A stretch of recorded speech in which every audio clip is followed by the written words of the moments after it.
card for a parking problem.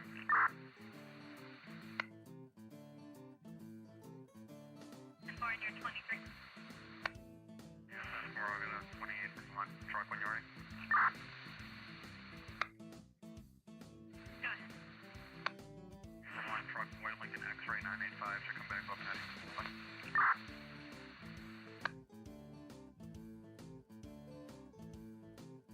So you had 2000 Patrick Spalding.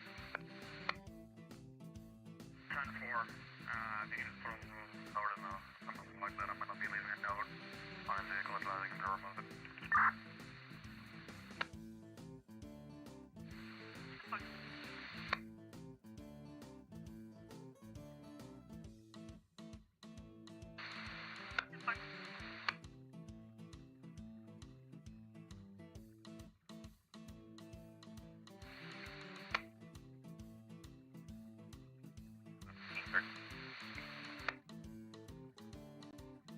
Rockingham 505.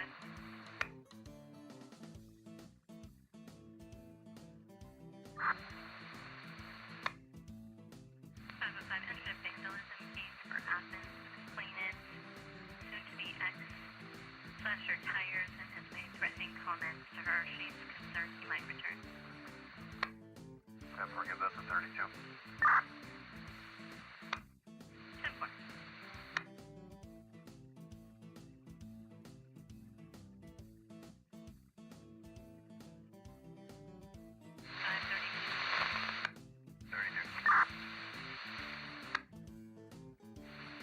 You're assigned to a vandalism case in Athens. Did you copy the 505?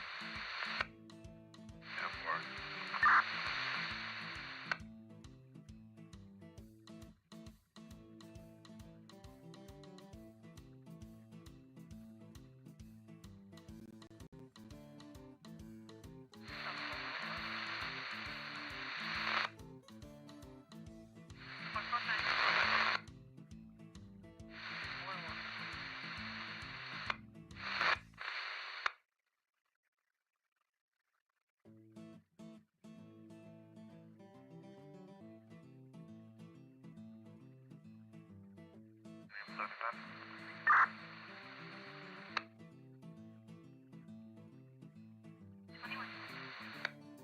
No, 3 in Depot Street.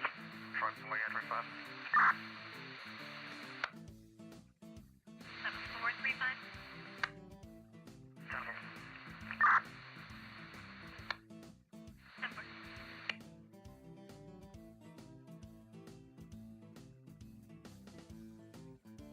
Can you go to 43 again? 143. You go with that 40. I didn't hear any, but I just looks like we do. 10-4, I just wanted to know if you should be put back 76 to Cabana Circle or to the subject's address. Yeah, I'll be 23 back on the town property case, and I'll be 76 to the Williams Road address to see if I can find the owner. 10-4. 49-11-20. Now, 449, 1121, thank you. 10-4.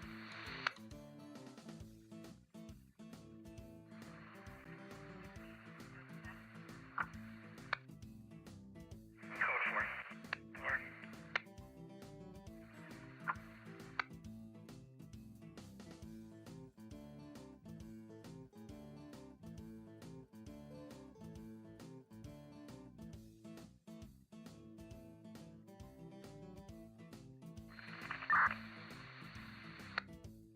Rockingham 535. You have a great coach. 535. Should be. You guys know if our woman is plugged into the house. I'll slide up that way. Caller is now been able to close the front door. He's now pounding on the door, trying to get in still. He's about 5 foot, long dark hair, got tie-dye shirt on, and number 21 is on. We have separation. Inboard now. She's right.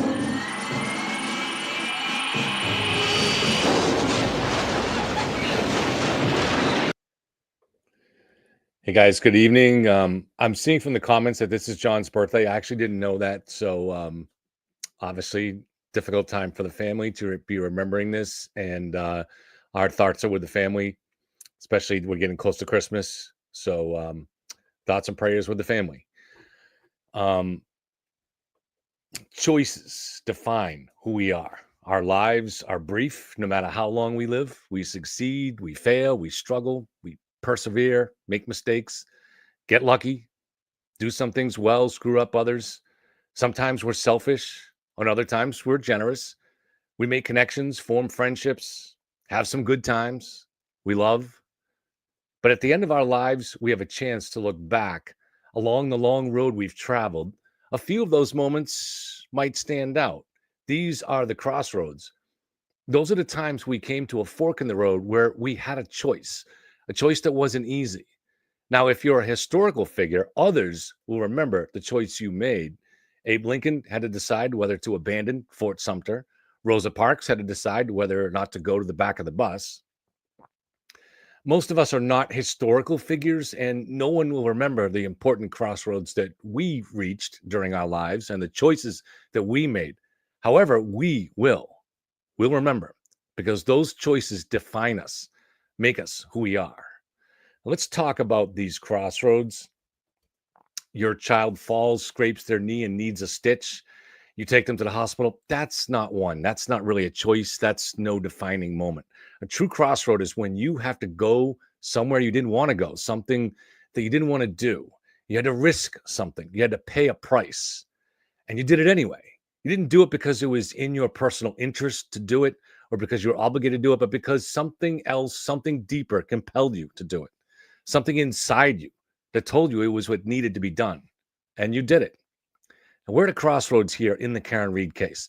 Many people are trying to exploit the public thirst for conspiracy, for intrigue, for drama, for the entertainment that comes at the expense of others by publicly ridiculing them. There are many people trying to exploit this for their own benefit, run for office or spread their name around so they'll get more legal clients, sell newspapers, build a YouTube channel, obtain a new social life, gain friends on Twitter, or to just get some sense of purpose in otherwise dull lives. They don't ask whether the conspiracy theory proposed by a desperate defense actually makes any sense. They don't ask questions from both sides. They don't ask whether the people who they so gleefully target might be victims of a mob that is simply hungry for victims, as mobs are prone to be, and whether these are just convenient targets. They don't wonder if they're taking part in a feeding frenzy that is destroying innocent people, all so they can gain new clients or add new subscribers. And the mob grows larger, feeds more victims, and destroys more lives. But there are people within that mob who, after a long time of taking part in that feeding frenzy, looked in the mirror like waking from a trance, and they came to their crossroad, and they're making the right choice. Behind the scenes, they've made that choice. They're showing courage, standing up.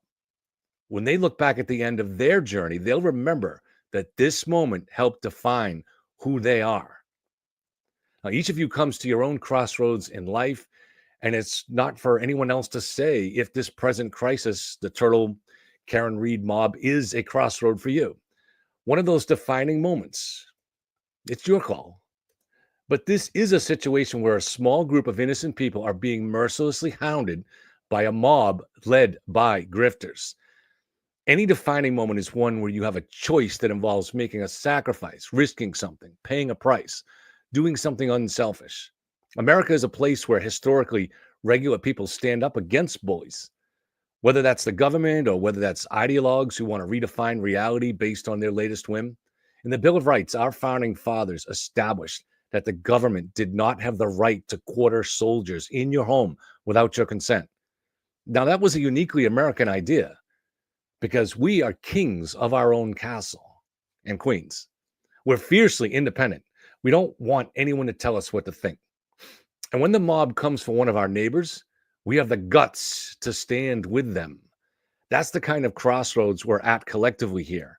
And each one of us will handle it in our own way. And hopefully when the road comes to an end, each one of us can look back and think that in that defining moment, in that time when they had hard choices, they did the thing that, with the advantage of hindsight, they wished they did. On quick note, one of our regulars, Lavish, has been having her moment against that mob. If the photo being shown on Twitter is real, I don't know. I don't know her personally. I can only say this, looking at that. Beautiful woman. Beautiful woman.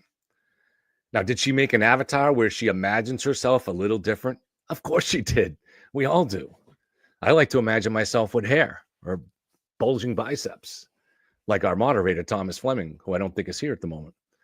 The photo being posted, said to be Lavish, again, I don't know if it is a beautiful woman. But the mob feeds, because that's what a mob does. And this particular mob, for some reason, really has it in for women. I mean, every woman covering this or being outspoken, and as it happens, all of them are beautiful, and all of them are viciously and weirdly attacked. I mean, if they want to call me an ogre, I get it. But these weirdos are attacking beautiful women. Why? Because that's the cruelest way to attack a woman. And cruelty defines any mob. It certainly defines this one. So again, I ask, please do what years from now, looking back, you wished you did. All right. So let's hopefully we don't need this to be a very long show tonight, but I want to go over a couple of things.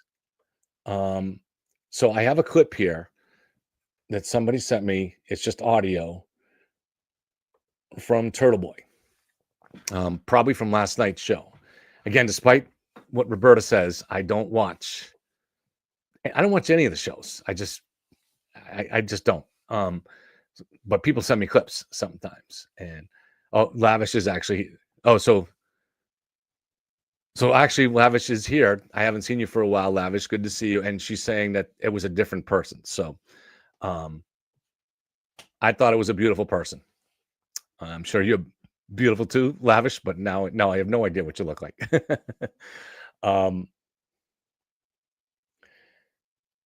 So, anyways, we got this clip. I assume is from last night, but there's some interesting things in it.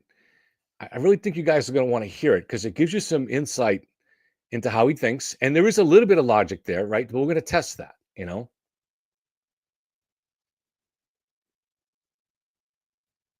Nurse Kim, I will second that and put it up there. Nurse Kim says, I spoke out about that. No one should be hurt based on looks, and whoever it is very pretty.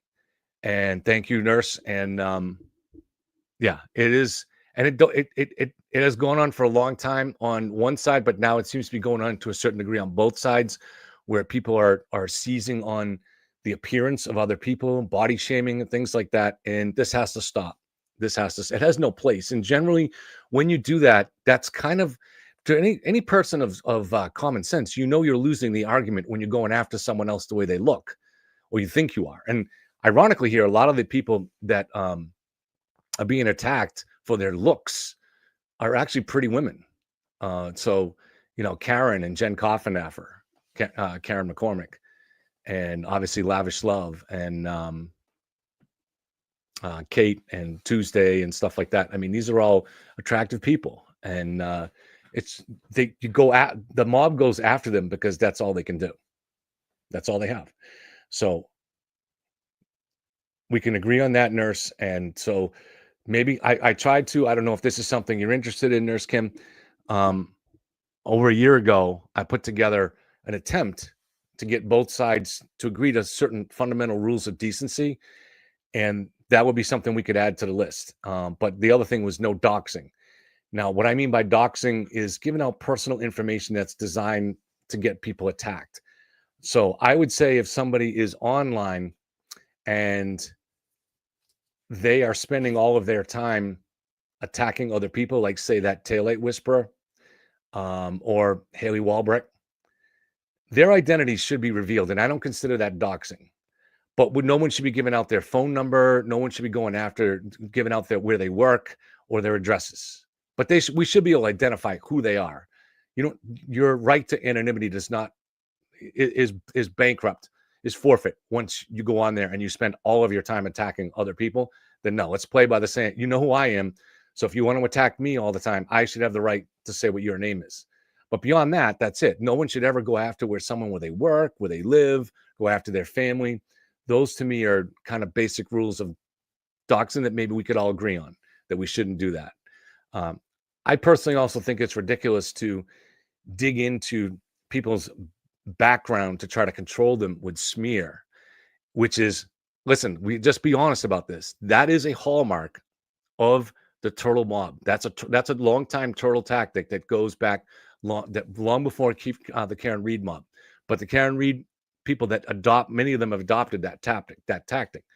And so the first thing they try to do is silence you by trying to find something in your past. Now, they tried to do that with me, and I knew they would.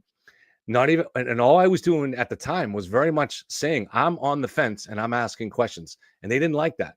So they started digging into my background. They found nothing. I knew they would, but I also knew they would make stuff up. So they started saying I was faking having cancer. I've never, I read out I went to my patient portal because of that and went back to my diagnosis in 2018. And it was pretty grim. Now, somehow I'm still here. Thank God. I've been very lucky. But yeah, that's where they went. They also, Jen Altman, the pit bull, spread around this idea that I was connected to a bar in the mid 90s that in Worcester called Walshy's on Main Street that I had no connection to at all, which she knows. And there was an employee there that was putting roofies into girls' drinks and then bringing them up into the office and accosting them. And they'd wake up without their clothes on. And once it happened to a few, they went to police and they arrested the guy and closed the bar. But I had no connection to that bar. My bar, I didn't own a bar at that particular time. And when I did own a bar a few years later, it wasn't downtown. So I had no connection to that. And frankly, the guy that owned the bar, Mike Walsh, had no connection to the crime either. So, but that doesn't matter because to people like the pit bull, they want to silence anybody with smear. That's what that mob does. And much of what I do and have been trying to do for more than the last year is to fight that type of behavior. It's ridiculous. It has silenced lawyers from taking these cases, police. It's intimidating juries. It's intimidated tens of thousands of people who won't speak their mind on this case because they're afraid that vicious mob will destroy them in social media with fictional dirt, or in some cases, real dirt. I mean, a lot of people have something embarrassing in their past, and that needs to stop. And people on both sides, people on the Free Karen Reed side, need to stand up to that. And I think they are, but it's a difficult thing. So what they are is standing up behind the scenes, and so a lot of the insiders have flipped, but they're afraid to say so. And I don't encourage them to say so because I don't want them to get hurt either, because I know what that mob is going to do to them. So, but that's a very horrible state of affairs that we're in here. And that's what that mob is. And let's not try to pretend that's not what they do, because that's just fiction. All right. And just because you can find some pseudo kind of example on this side and say, oh, it's both sides. No, it's not a both sides thing. That's entirely a turtle phenomenon. All right. So for instance, Turtle just a couple of weeks ago threatening to bring his mob to the soccer games of the children of the attorney general, who isn't even involved in any of these cases. But apparently he wants to threaten her, to maybe get her to drop his case or something, or interfere. But he does this stuff all the time on every show. And we're going to see in the clip, he's doing it to the jurors. And to what extent, I mean, how many, if people that want to be taken seriously, that are covering this case, need to stand up to that. I don't want to mince words here. People that are not covering this case and are trying to lay low and be quiet, they don't need to do it. But if you're covering this case in any way, if you have integrity, if you have decency, you need to stand up to Turtle Boy and say enough's enough. That's a moral imperative. You can't escape it. You cannot escape it. All right. So wanted to talk about a few things before we play that clip. Hold on one second while I just pull something up. Let's see if I can find this. All right.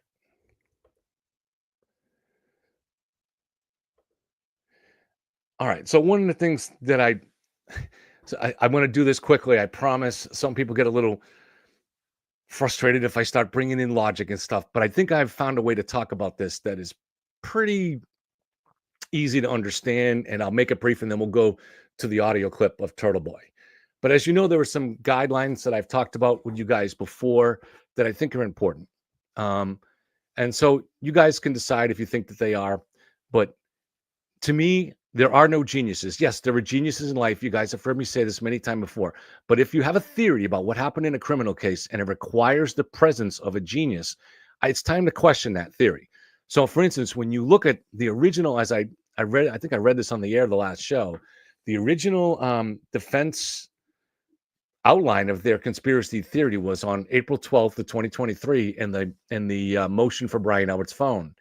And they painted Jen McCabe as this unbelievable Lex Luthor conspirator who was, sitting in her house waiting for Karen to call. And when Karen does, taking over the whole operation, steering her away from 34 Fairview to make sure John was dead, was the way they put it in that document. And then in the car, convincing Karen that maybe she hit John. I mean, that requires a level of genius. Jen McCabe is someone that has never committed a crime. She worked as a fifth grade teacher, I believe, right? So, but the defense wants us to believe that she's some kind of criminal genius. You got to question that theory. It's just kind of common sense to start questioning that theory, because that's a little nutty. It's a lot nutty. Another principle. Now, I've come across these things in looking at other cases, but they apply here too. Odd things can add up to reasonable doubt, of course, but they also add up to unreasonable doubt. And this is something that's a huge factor in this case. So people point to butt dials, and they point to a lot of things that did seem odd a year ago, but have since been explained, such as why was the Lexus towed to the Sally Port. I'm not going to explain it now, but it's so well explained now that it would have been weird if they towed it anywhere else. Okay, once you look into this and research how they work, and you want to get this car to a heated garage closest to the DA, that was the Sally Port there. Most of the odd things in this case have been explained very well. Some of the other one, in every case, there are always going to be odd things that are not fully explained. Some of them might be partly explained, but they may not fully, who knows, right? For instance, the butt dials here, that still bothers a lot of people. But we should remember that I do a butt dial probably 5 times a week. Now, it's a little bit odder there because it seemed to have been a butt dial that was moments later returned and gets also described as a butt dial. But look for more reasonable explanations for that, because you have 2 guys that have been drinking all day, and maybe one guy accidentally butt dialed the other, and he's falling asleep, and he wakes up, and he's drinking yet another Ginger and Jameson's, and dials back real quick, and and since likewise, you look at why didn't these guys seem to want to have their phones obtained? Well, first, their phones. They got rid of their phones when they look. Let's just play it what it looks like. We don't know for sure, but looks like because they got tipped off that there was an attempt to get their phones, and so that was in September. So that's 7, 8, 9 months later, and so at that point, once they learned that motion was denied, they decided to upgrade their phones, and they got new phones. So probably data was lost. Now you can call that suspicious, but if those people they're cops, if they had truly suspicious evidence of a murder on their phone, do you still think they'd have those phones in September when John was killed on January 29th?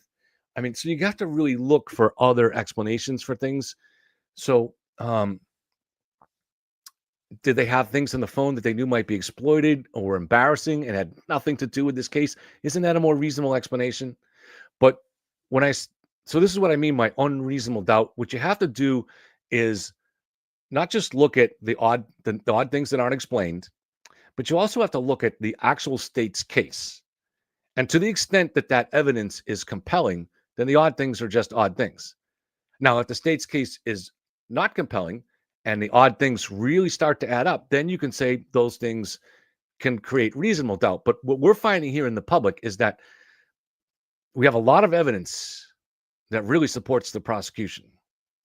We have most of the things that seem like odd things were explained, and the other ones seem to have at least possible reasonable explanations, like the butt dials. But people are turning that into unreasonable doubt. And that's going to happen in a lot of cases. So I'm just saying, I'm not saying what people are going to make up their own minds about what's reasonable and unreasonable, but just keep in mind, there's a tendency to turn odd things into unreasonable doubt. I've said this many times. Don't just, when you're trying to go over the potential scenarios of various scenarios, like whether so in this case here, you're starting out, you're looking at, was John killed in the house? What, where was he killed? If so, how do they move the body? How did the phone here? You're playing out all these scenarios in your mind. Or was he killed outside, like the prosecution says? And you're looking at the various actors on the stage, and you're trying to figure out what they did.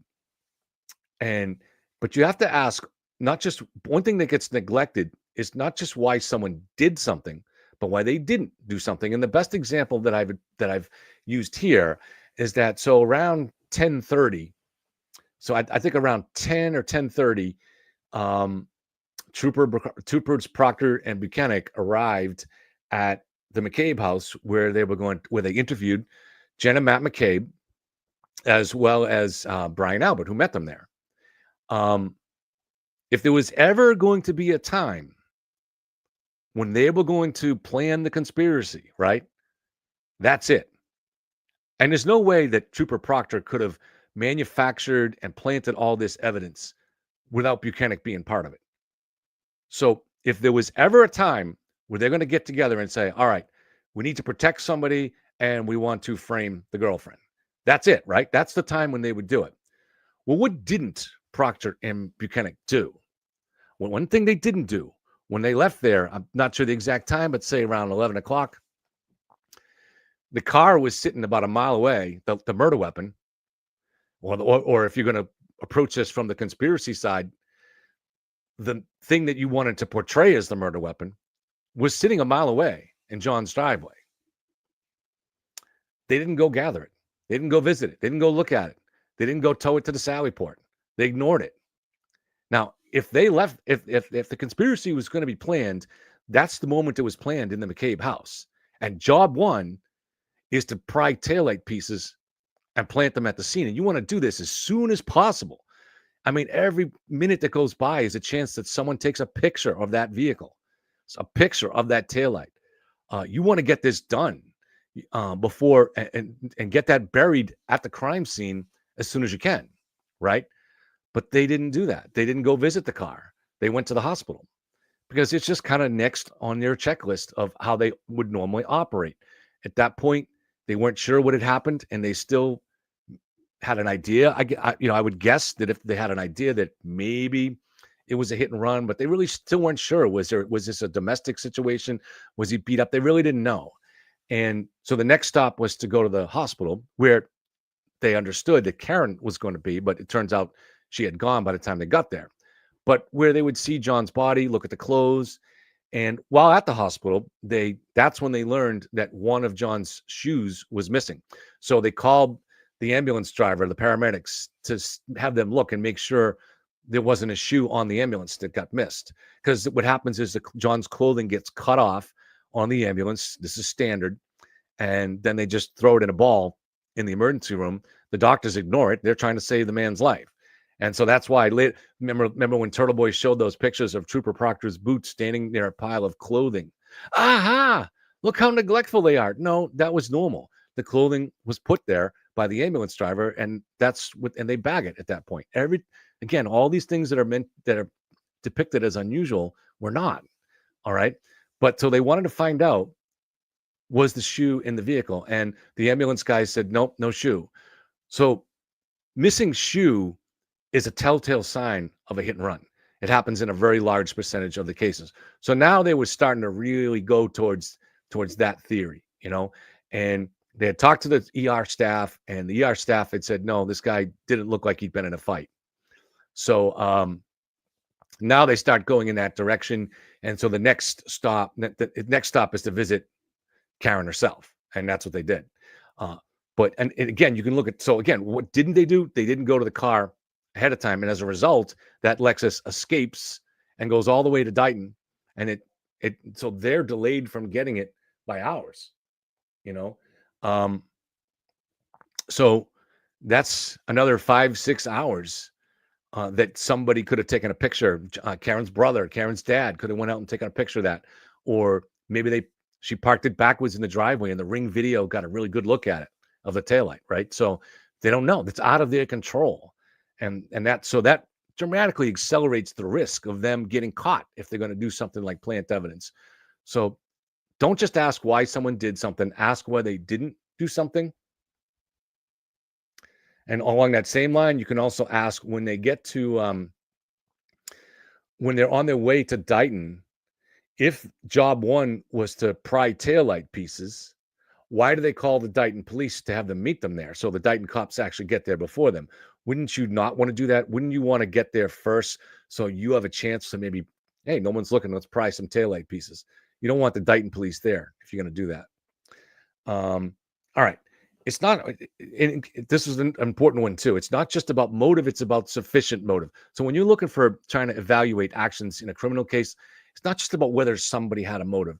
So it was necessary. It is necessary for Karen Reed's defense to say that Michael Proctor or one of the troopers planted evidence, because her taillight pieces were found at the scene, were found close to microscopic pieces were found all over John's clothing.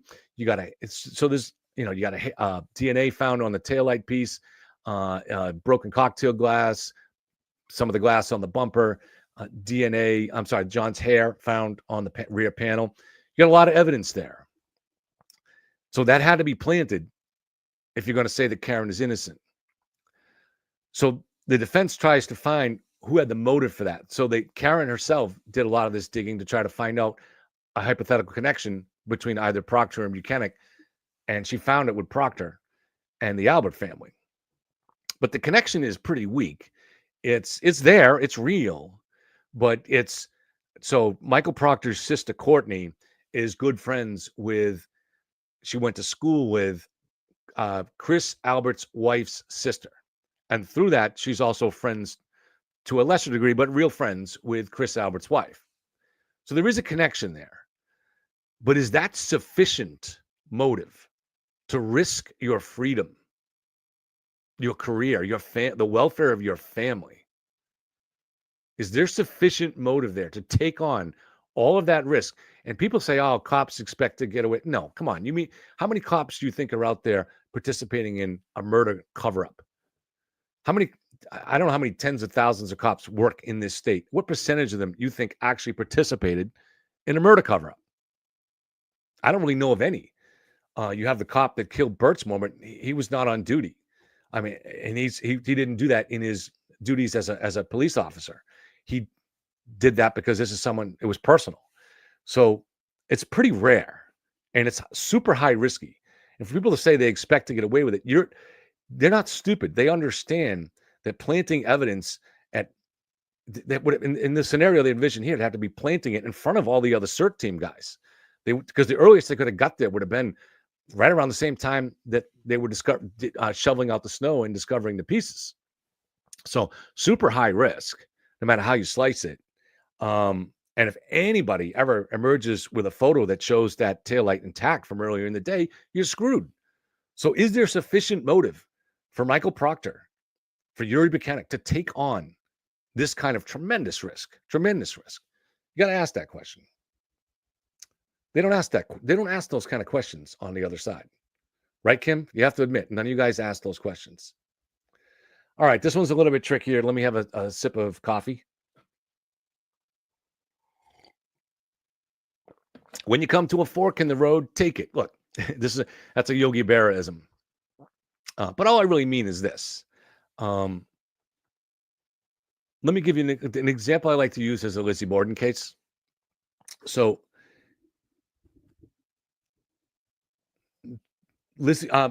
so Abby Borden was killed around 9:30, and Andrew Borden was killed an hour and a half later, about 11. And at the time Abby was killed, Andrew was downtown, and so Lizzie's sister was away on vacation. So it was just Lizzie and the Irish maid in the house. And then Andrew gets home about quarter of 11, and he's killed at 11. So the question that came up is if the killer was to kill Abby and then hide in the house for an hour and a half, he's in that house for an hour and a half, or at least an hour, where it's just him and the two girls. When I say girls, they're young women. They're women in their late 20s. So why wouldn't he kill those women? And so that's a major factor in historians saying, nah, the idea of an intruder doesn't really make sense in this case because of the whole trying to hide in this small house.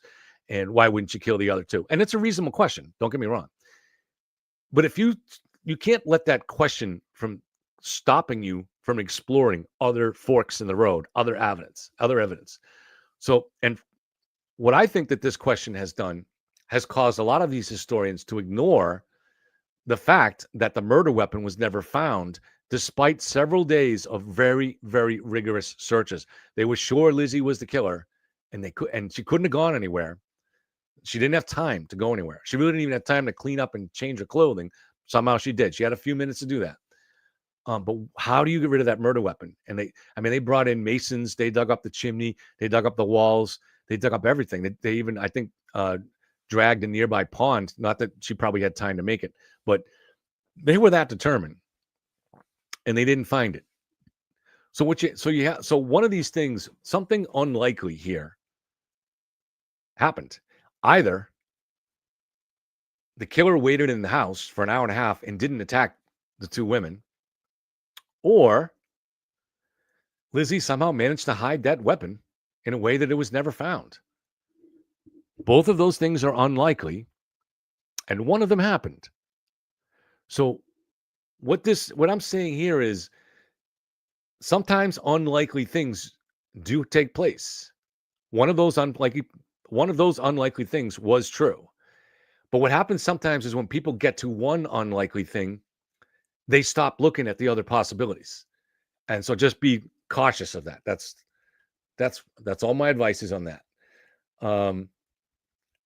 And of course, it's Yogi Berra, who is smarter than us all. The last one I had, it's just pixels. And this one I get from my study of the Delphi case, which I didn't do until very late in the case. So fall of 2022, because someone had asked me to look into it. And when I started looking into it, someone who is intelligent and I trust immensely, I didn't realize, and someone I've been close to for many years, had an interest in that case. And when he realized I was just starting to cover it, he sent me links to some websites and videos and stuff like that.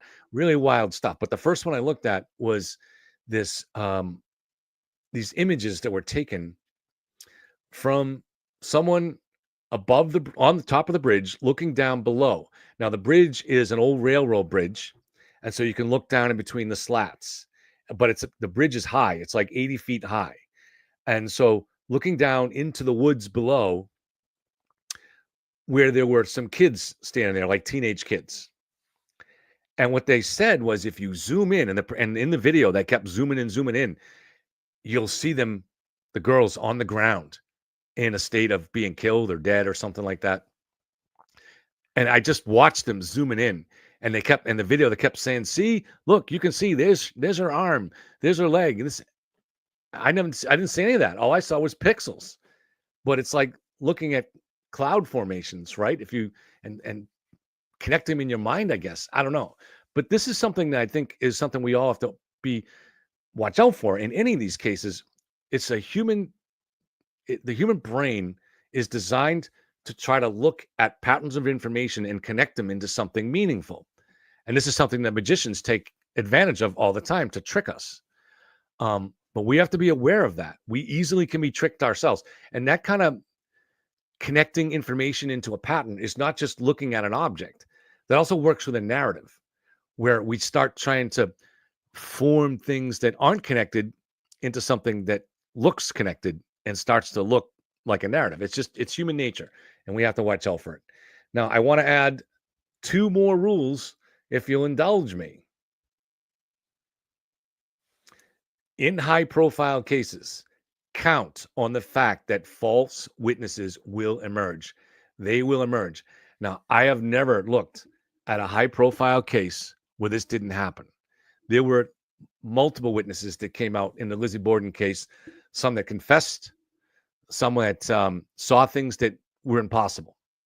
And police have to, this is why police don't tell, this is one of the main reasons they don't reveal the manner of death or details about that, because there are always going to be false confessions. But not only are there false confessions, there are false witnesses.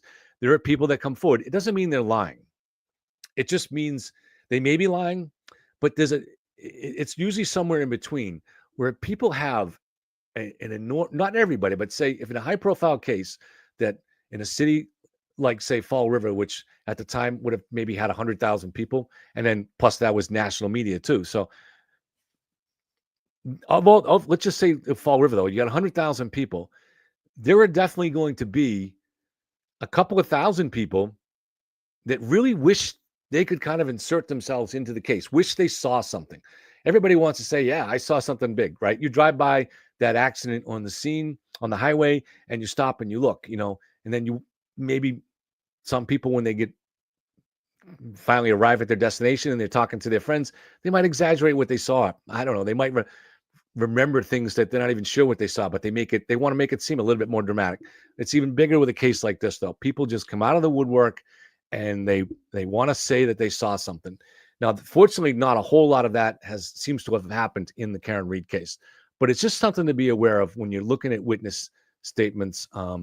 It has actually happened to some degree. You just don't see it publicly. I have some people that have reached out to me with things that they're really convinced of, and they really just don't turn out to be possible. And police, professional investigators really have to deal with this all the time. But I would also imagine two professional journalists have to deal with it all the time too. And they're trained for it and they're aware of it. All right, one last one. This one I promise I'll do the best I can to get through this in a fun way, or at least in a quick way. Improbabilities multiply. Well, really, probabilities multiply. All right. So let me explain what I mean by that.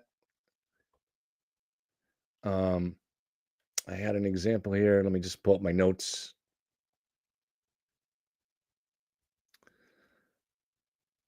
All right.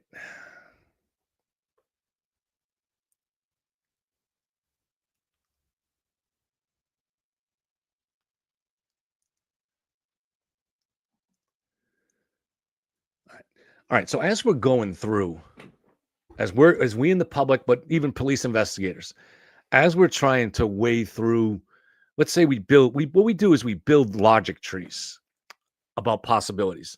Well, what if this XYZ? And what about that XYZ? And we kind of, a logic tree is, well, if this was true, then maybe that happened and maybe that happened. And we start splitting things off. And that's the right way to think about it. That's what we all do in our own way. So as we do this, we're also looking at various possibilities. So for instance, let's say you have a murder case where there's a murder weapon. Okay. Let's say you have a modern version of Lizzie Borden. Somebody kills someone with an axe and they find the hatchet, rather. They find the hatchet. And on that hatchet, they find some DNA. And we have a murder suspect. We have a suspect. Someone that has motive and had an opportunity, had means. And so people think, all right, this is a good suspect. This is maybe the killer. The police have this person. They test the DNA and the DNA comes back negative. Does that mean that person is in the clear? Well, maybe it's obviously that helps, but we're always playing out all the possibilities, right? As we do these logic trees. So one of the things we might do is say, well, is it possible that they cleaned the weapon and then somehow some other DNA got on it? Is it possible that the killer was wearing gloves? Is it possible that the lab made a mistake? So we run through all of these things in our minds. Another case that is interesting to look at, because we all know so much about it, is the O.J. Simpson case.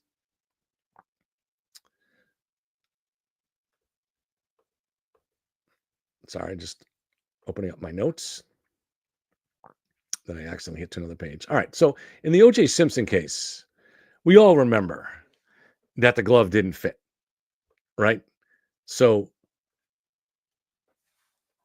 if the glove didn't fit, does that mean that OJ didn't do it? Obviously, it helps OJ, right?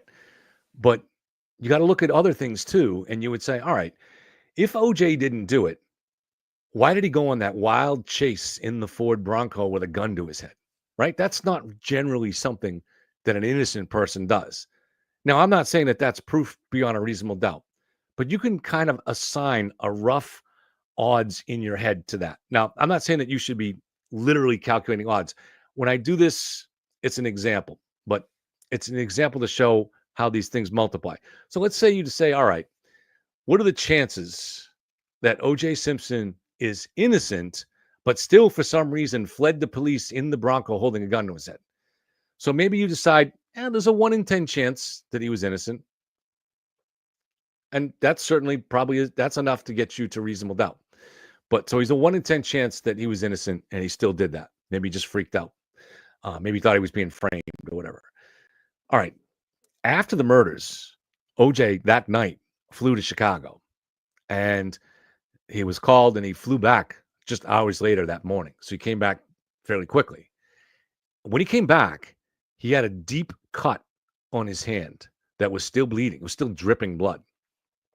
Now, there could be another explanation for that, right? But when people are killed with a knife, I've never killed somebody with a knife, but it's the knife hits the bone on the individual and that causes the knife to slip in your hand. And so it's actually the norm that with a vicious knife attack like that involves stabbing like that the killer or the attacker will end up with cuts on his hand. That's the norm. So I believe Brian Koberger did too. Not sure about that part, but it's normal because you hit bone and picture you got a knife and you start stabbing a wall with it. You're hitting something solid and eventually, and that your hand is going to slide. So you're going to get a cut. So it's possible that there's an innocent explanation for OJ Simpson having a bleeding wound on his hand when he returns hours later, maybe 8-9 hours later. It's possible, but it's not too likely, is it? So I would say we could also give that 1 in 10. So there's a 1 in 10 chance that OJ was innocent but still ran with a gun to his head, and there's a 1 in 10 chance that he just happened to have a deep bleeding cut on his hand hours later. So if you put that together, those things multiply. So now, just based on when you stack it together, those two things alone, you'd have to explain them both in order for him to be innocent. So if there's a 1 in 10 chance that there's an innocent explanation for him fleeing in the Bronco, and a 1 in 10 chance that there's an innocent explanation for that cut of the hand, then that means because both of those things need an innocent explanation, now you're at a 1 in 100. So it's 10 times 10. They multiply. So now you're at a 1 in 100 chance that OJ is innocent. But there's more. So we also know that OJ's blood was found at the scene. In addition, the blood of both victims was found in his car and in his house. Now that should be game over, right? Like there's that's it, right? However, there were questions about the police, right? And so we can't eliminate the possibility that evidence was planted. But it seems a little bit like a long shot, right? I mean, it would take all the investigators to be a part of that. Mark Furman could have planted a bloody glove, but Mark Furman could not have planted all that blood evidence.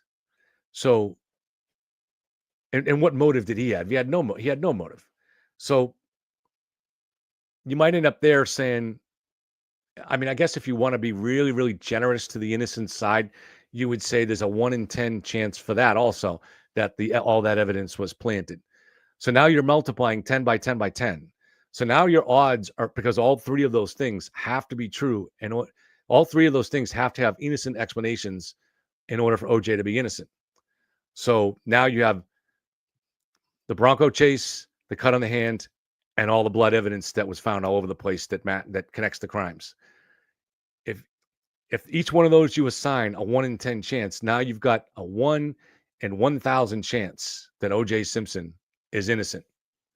Now, realistically, a lot of those things, there's probably in order to plant all of that blood evidence, that's a much longer shot than 1 in 10. I would say it's more like 1 in 100, right? So now you're changing the math, and now it becomes 1 in 10,000 chance that OJ was innocent. I'm just trying, it's not like these things work exactly, or it's not like you should be, when you're looking at a case, you should actually be signing real mathematical numbers there.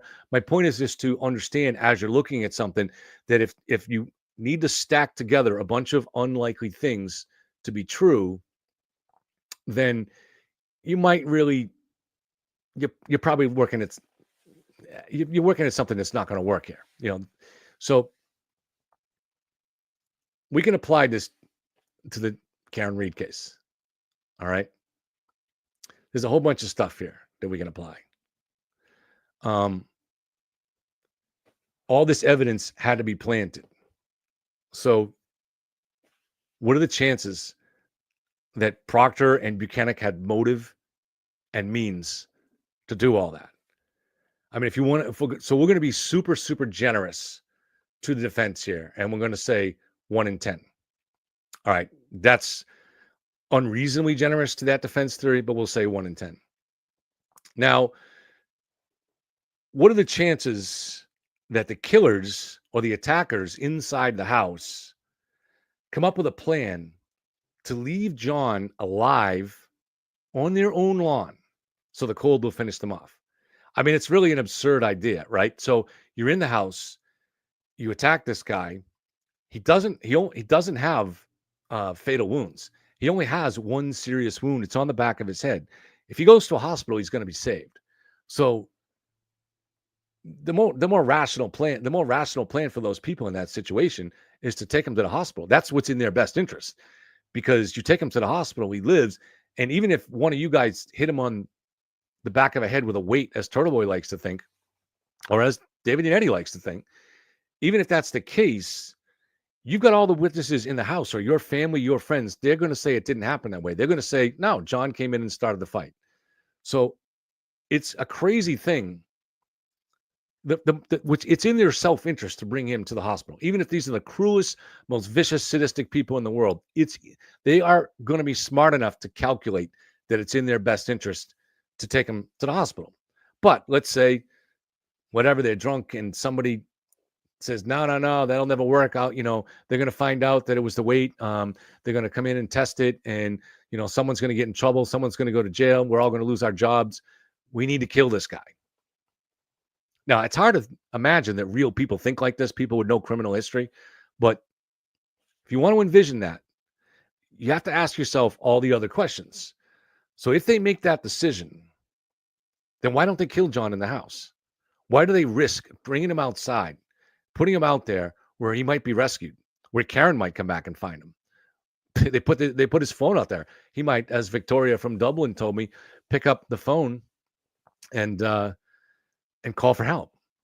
I mean, he's just unconscious. He's not dead.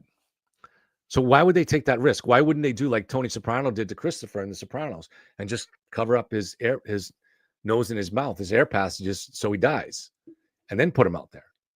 Why put him on your own lawn? The idea of taking a guy that's just been, if this is what happened, right? If he was mauled by a German Shepherd and attacked by several people, that's what the defense's theory is.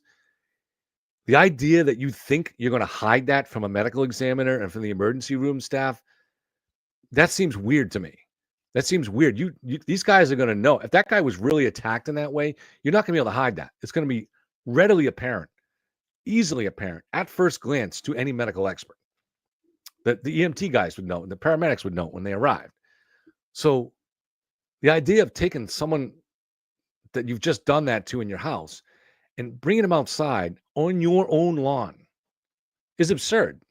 I mean, if you're this cruel and you decide that the only way to get away with this crime is to silence this guy forever, then you're going to kill him and you're going to get rid of the body. It just doesn't make sense. So to me, it's so unlikely I mean, that people would do this. But again, I'm going to be conservative here. I'm going to be generous to the defense.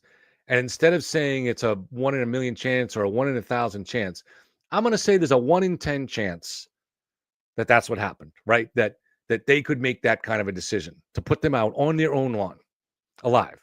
Let's call that a 1 in 10 chance. So we have that. We have the 1 in 10 chance that all the evidence was planted. But there are some other things we can look at. All right. What are the odds that all 9 people in that house are going to stay silent to this day? All right. Even so, there are people like Sarah Levinson, who's a 23-year-old nurse, Julie Nagel. These are people that are not even part of the family. Why are they going to allow themselves to be implicated in they'd be accomplices in a murder because John's not dead.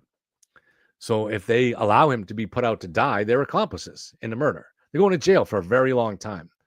What's in it for them? Why would they take that kind of risk for something that was super unlikely to work, right? But certainly, even if they were somehow scared or intimidated into taking that risk, once they learned that the FBI was hot on the trail, they're going to go seek a deal with the feds. They're going to come forward and say, hey, listen, they scared me. This is what happened. And I'm just going to come clean and tell you everything. Please don't throw me in jail for the rest of my life. Someone's going to come forward.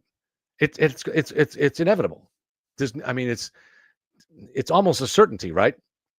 So the idea that everyone in the house remained silent then and continue to remain silent to this day, again, we're going to be super, super generous here and give that a 1 in 10 chance. It's nowhere near 1 in 10, but let's call it 1 in 10. So now we got just three aspects here, and there are more, but we'll just stick to these 3. So you have a 1 in 10 chance that the killers put John alive on their own lawn. You have a 1 in 10 chance that all this evidence was planted, and you have a 1 in 10 chance that everybody remained silent. That means, so just on those generous terms, there's only all of those things would have to be true. That's what I mean by stacking. They all stack together. So all of those things have to be true in order for there to be a conspiracy. 10 times 10 times 10 equals 1,000. So now you're up to a 1 in 1,000 chance that this conspiracy is true, that this conspiracy theory is true. So I hope you don't consider that to be excessive math. But, we're going to get to the clip now. Hopefully somebody found that interesting. At the end of the day, the state has to not just disprove the defense theory, though. They have to prove their own. And in the first trial, the jury failed to reach a verdict. So on the charge of manslaughter, they were split, with 9 jurors ultimately being in favor of it. So those are 9 jurors that not only completely dismissed the conspiracy theory, but that accepted the state's argument. But I think the state did not do a good enough job of presenting the evidence. It was presented, but it was presented in a way that was really difficult for a jury sitting there. They couldn't take notes. Well, they could take notes, but they don't have the benefit like we do to really kind of digesting this and looking at documents and stuff. So we know the evidence was enough, but I can understand how a jury would not see it that way, would not feel convinced. It was overwhelming. So really all that's required is the state do a better job. All right. Let's pull this document off and we'll go to the clip. Let's see if Turtle thinks about this stuff the same way that we do. Actually, this is a video file. Hold on a second.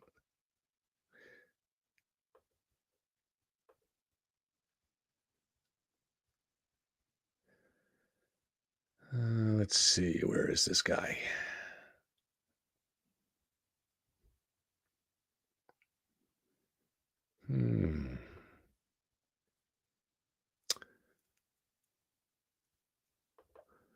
Hopefully this is it. That's they say that because Nicholas Carino testified that she called her dad, right? And so they all are bringing this up. So we need Bill Reed's records. Okay, number one, as we're going to see, she never called her dad. She doesn't speak to her dad, according to the Celebrate records, until 6:32. So that was all a lie. The whole thing about she called her dad turned out. All right, this is the wrong one. Hold on 1 second. Let's see. For some reason, I think it's because it's an audio file. It's not gonna. I may have to figure out some other way to do it.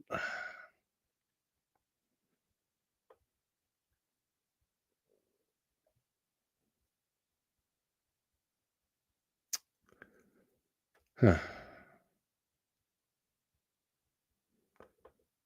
Try this one, but people send me files, so let me try this a different way. It was.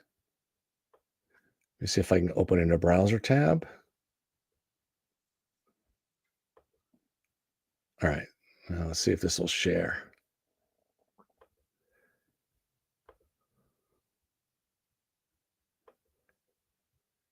All right, I think this should work.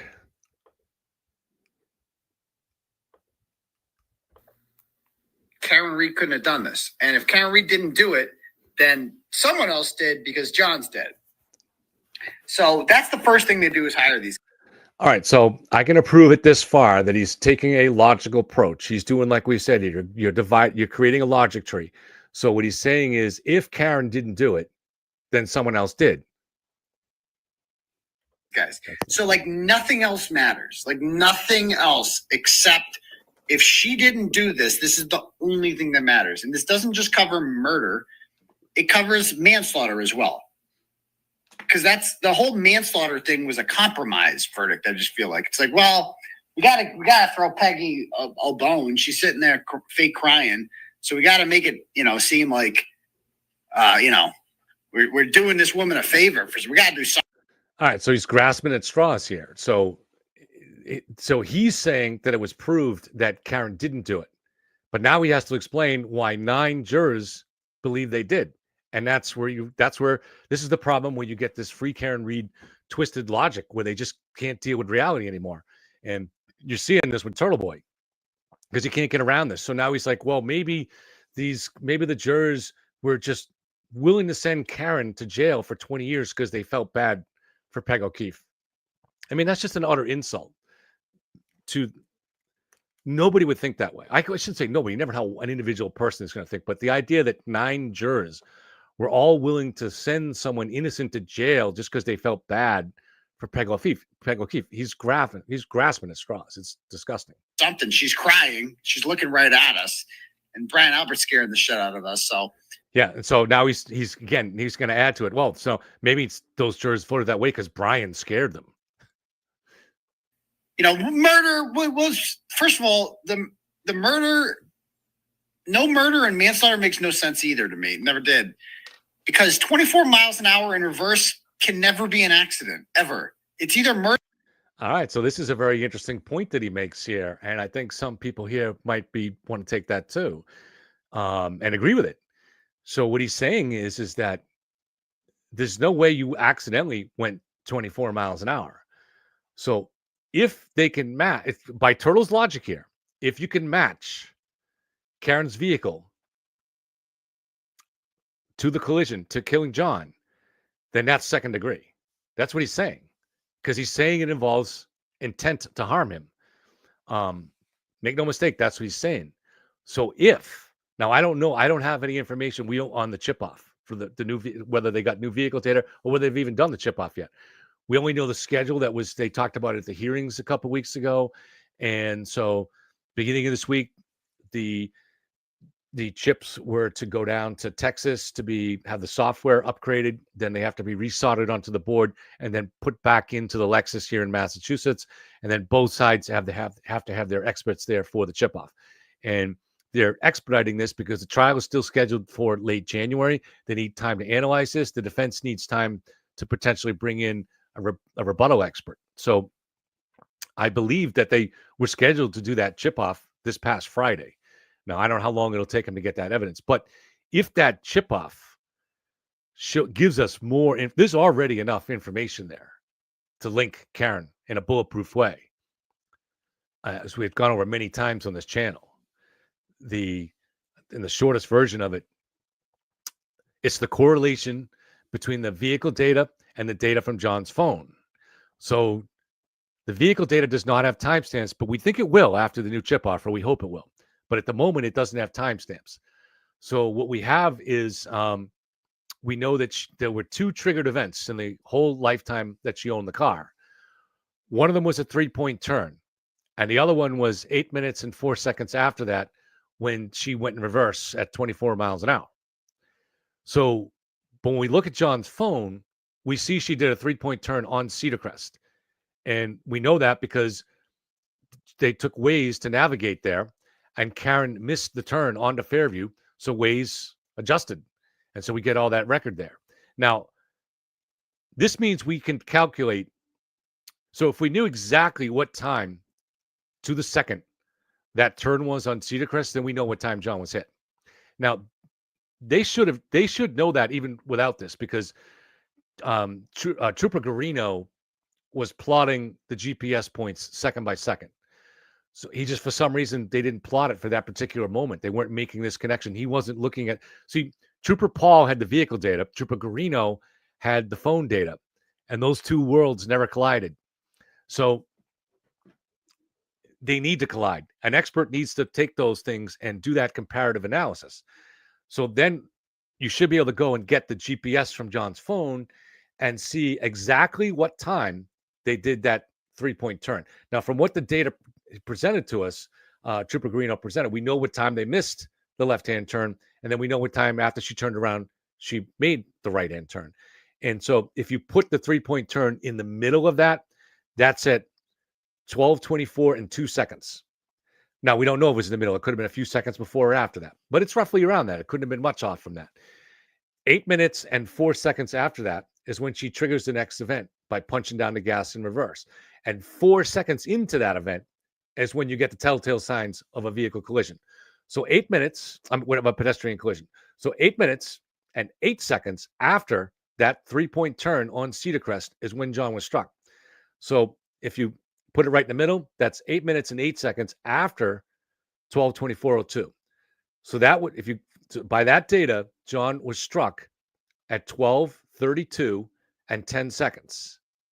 Now, as it happens, John's phone, by the motion data, last moved at 12:32 and 16 seconds. That's a perfect correlation. But we're going to get that even more from it, even if we don't get any new vehicle data. Now, we think the timestamps are going to come, hopefully, with this new data. And if that's the case, we'll know exactly what time it was that Karen went in reverse at 24 miles an hour. It's also, now you have a GPS chip inside your car too. So there's a good chance that we'll also get the GPS. Now, if we get the GPS, there's nothing even to explain to jurors, because you'll have the vehicle data with the time and the GPS at the same, and it'll be right at the same time that John last moved. And there's nothing even to argue about there. All that we, if we get that data, the only thing that's going to remain is to figure out is second degree. But according to Turtle Boy, right here, that will prove second degree, because Turtle Boy is saying there's no way that she could accidentally go backwards 24 miles an hour. That the only way she could have been doing that was if she had some bad intention. And that's second degree. So if Turtle Boy's right, Karen's in deep shit. Murder or nothing? And the answer is nothing. It's in the fact that more than one person can reach the conclusion, not just reach a conclusion, can vote to take some 20 years of someone's life away, because that's what they're doing when they vote guilty. Vote to take 20. They're doing it because of the evidence, evidence that Turtle Boy ignores, because he's sitting up there trying to identify the jurors so closely that we heard one things we heard from Phelps' podcast that was recorded after the trial, was he just ignores evidence. So, for instance, he's still making the claims that Jen McCabe's calls from outside the house at 6:15 or whatever time that was, that they were answered inside. We know they were not. That was explained thoroughly in the trial. That Jen McCabe made deletions. We know that she made no deletions. That was explained in the trial too. So he doesn't seem to want to follow the evidence. He just wants to follow the conspiracy theory that they handed to him in April of 2023, and that he can't afford to question because he's daddy and he's told everybody he's right. He can't afford to change that. 20 years of someone's life away because they're that sure that she hit them with the car is criminal in and of itself. And I'm sick of pretending that it's not. So now he's going to threaten the jurors. He's saying that those jurors, 9 of them, voting their conscience. One of them who interviewed Turtle Boy. Who Turtle Boy interviewed. Turtle Boy interviewed the EMT, and he seemed like a very intelligent and reasonable guy. He was someone that started out as not guilty on manslaughter, but then switched under the weight of the arguments. He's saying that these jurors are criminal, that what they did was criminal. I really am. And when this is all said and done, I think every member of the jury who voted to do this should be named and shamed. I do. So this is the actual hypocrisy of these people. The lack of self-awareness is one of the more stunning aspects of this case. Is there a single person out there in the great wide world of free Karen Reed land that understands the tremendous hypocrisy here? Okay. I sent a polite email to a dismissed juror, a juror that was dismissed because she was lying under oath every day when she was saying that she didn't follow the news media accounts or the social media accounts of this, because she was going into bars wasted on 2 occasions, at least 2 that I've talked to witnesses and know about, and saying that I'm going to acquit Karen Reed because I'm a turtle rider. All right. So every day when she gets into, so she probably had to lie to get on that jury, but every day she had to they make you raise your hand every morning, Judge Canoni, and say, did you see any news or social media accounts of this last night? She has to say no. She has to lie under oath. But still, knowing what I knew, I didn't try to make her nervous. And I did not. And I told her in the email that I sent, I said, I made clear from the start, I will never reveal your name or anything identifying about you. And I won't. And I haven't. And I won't contact her anymore. I just want to give you a chance, since I know your story, to tell your side of it. That seems like the decent, reasonable, fair thing to do. I didn't expect her to take me up on it because she's a turtle rider. And she didn't. But she went running right to Turtle to tell him what happened. Again, more evidence that she is a turtle rider. And that's so, but that side to this day still says I tried to intimidate jurors. But they have no problem with Turtle Boy actually trying to intimidate jurors before the trial. He does it before all these trials. He did it before the Chesna trial. He did it before the Karen Reed trial. And he's doing it again now. He's saying that if you don't vote my way on this, I'm going to get your name and I'm going to make sure you're shamed publicly and destroyed publicly. But not a single one of these people say anything to him. Nurse, I don't know if Nurse Kim is still here. Do you say anything to him? Do you, is your brain able to, I don't mean this disrespectfully, but are you able to process the hypocrisy here? All right. Are you able to see this? Are you able to see the difference between Turtle Boy and me? Okay. I would never. In fact, the 2 jurors that Turtle Boy interviewed, and one of them voted acquittal. I said I said she did a great job. I don't know who she is. But my response to her interview was, I thought she sounded like a reasonable person. And I don't criticize her at all. I criticize the state for not making a good case. She didn't say anything in that interview that made me think that she came in with a bias or didn't do her job. And so I would have no criticism of her at all based on anything that she said in that interview with Turtle Boy. And I certainly have no criticism of the EMT that he interviewed. Contrast that to Turtle Boy, who expects the jurors must vote his way or he will try to destroy them in social media. But none of those people in free Karen Reed land will say anything about that. They'll say it to me that I'm doing something wrong, but none of them will say it. If Nurse Kim, if you said it, I'm happy to stand corrected. Reach out to me, and say, if you want to come on the show and say, yes, I agree with you, Kevin. You did not do it, and he did do it, because there's no way to get around it. That's just fact. All right. But if you guys want to, if you care about truth and you care about, and corruption bothers you, and you want an honest trial here, right? An honest trial is part of it. If you want an honest trial, you will publicly come out and say that what Turtle Boy does on a regular basis is dangerous, is wrong, is corrupt, because there's no other word for it. That's exactly what it is. And I don't see anybody on that side. All these profiles encourage, right? The Glairer, Young Jelly, who's just an utter coward. And people get mad at me for saying that. No, the one time the guy tried to be reasonable and say, I'm going to cover this on both sides, Turtle Boy got mad at him for jail, and he deleted that video, which was his most popular one and his most reasonable one, and forgets about it. And never looked back again. He's gone back to just covering it like a grifter once again. Coward. I'm sorry. There's no other way to say it. He came to his crossroads in life, and he will forever know that he was a coward. And everybody on both sides knows it. Everybody on both sides that was following this case back in last January or December, late December when that happened, they all know it. They all know it. Turtle knows it. Turtle knows it. He's like, I'm your daddy. I scared the crap out of you, little jelly. But this is it. There are no profiles in courage here that are willing to stand up to this mob.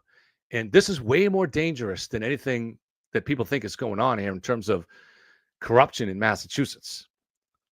Police and prosecutors aren't good enough at being corrupt. They're not clever enough to be corrupt, to be running these massive conspiracies here. They have a grinding job, and they grind it out, and they just go through by the book, doing the best to collect the evidence and to build the case and move on to the next case. It's crazy. Not now. But when this is all said and done, and Karen Reed is exonerated, and the FBI does their thing, and the bad guys are arrested, there needs to be some sort of reconciliation here. Okay, Turtle Boy knows the feds aren't coming. He has said this before. Okay, but he's forced back to retreat to these positions because he's not a stupid man. He's just a man without integrity. It's a different thing.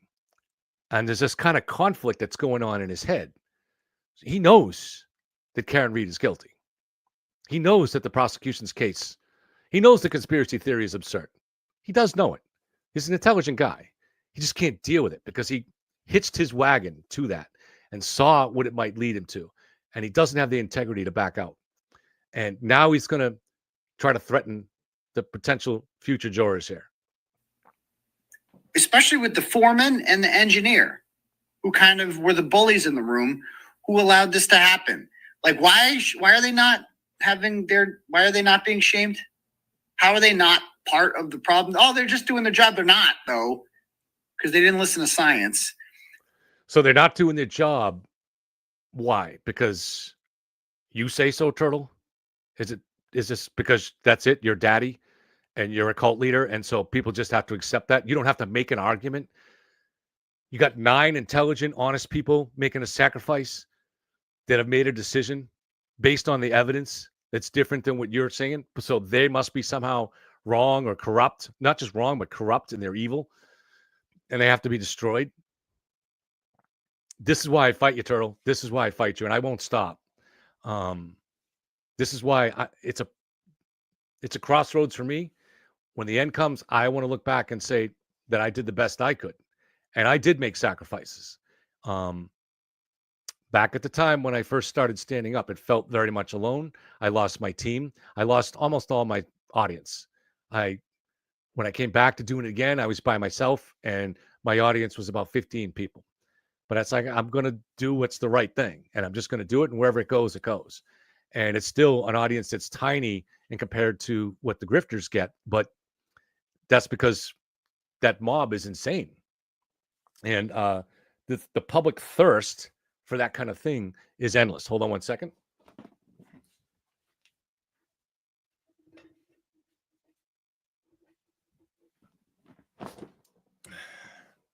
It's endless. And So I was willing to pay that price, and I did pay a price, and then there's been some mild benefit after it. The main benefit that I didn't anticipate was that over time, I grew an audience that I really care about, that I like. That's so I don't need to have thousands of people watching my videos, but we have a really smart, fair, objective, the independent. They have their own ideas about things. In this case, there's many things that we don't agree on, and I'm grateful for having them. But Turtle Boy sounds like he's coming apart at the seams here. And I don't trust them. I don't trust that they're not plants now. Like, they're just pieces of shit. And they did it because no one would know who they are. You know? And I haven't doxed them. I haven't done any of that. But like, at the end of the day, how are they not complicit? Like, explain that. Okay, so he did dox him. Look, he doxed the jury foreman, and he's going to pretend that he didn't. But we knew it was when that happened. Was that like a month ago? He started putting up a string of posts one morning, talking about the guy, and then right at the end of that, all of a sudden, some other account jumped in and doxed the guy. Now, you have to be naive to not understand that was either Turtle Boy under a different screen name, or he had just released it to someone else. But it all clearly came out as a plan. So yes, he doxed the foreman, and I remember the notes coming from the foreman to the judge, and I was very impressed. And we didn't know how he stood on the case. It had nothing to do with that. I was just like, this is a very intelligent person. Like, there's no way Aiden Kearney could ever write the kind of notes that guy wrote. And so this is not some idiot. This is a really, really intelligent guy. That one to me. Explain that one to me. So she can impound the list all she wants. I know the names. Okay. And when this is all said and done, all of these people, they didn't do their civic duty. They ignored the facts. They ignored it all. They did. And the same goes for, that juror in the Michael Cheston trial who just refused to deliberate. Yeah. I said who she was. I wrote a whole thing on her, identified her, shamed her. Why shouldn't I? What she did was shameful. And these people in the Daniel Penny case, I don't know what the case, that motherfucker's not guilty. All right. That's the end of the clip. Thank you for the people that send it. I'm not going to name the people that send these clips because I don't think that's what they'd want. But thank you very much for sending me that clip. Appreciate it. So there we have it. Again, but it's not going to phase any of these people. They'll hear that, and then they'll go out tomorrow and say, you tried to intimidate a juror. It's fucking crazy. So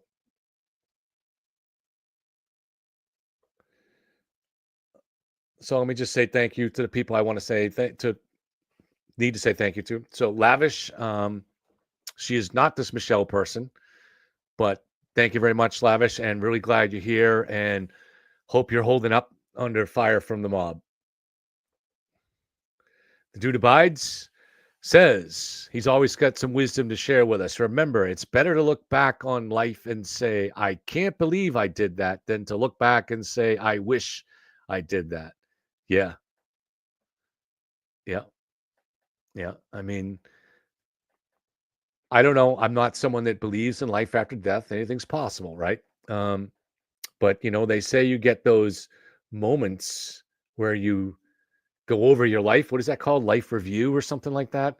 I don't know if that kind of thing happens, but if that happens, there are moments in my life that I'm sure I'd look at and I'll say, man, I wish I did it different. And so we all come to those, and try to just be aware of that.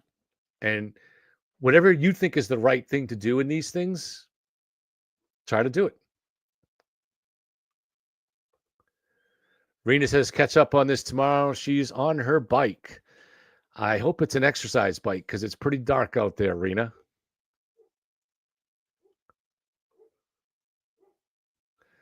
Marlene, thank you for the super sticker. Much appreciated.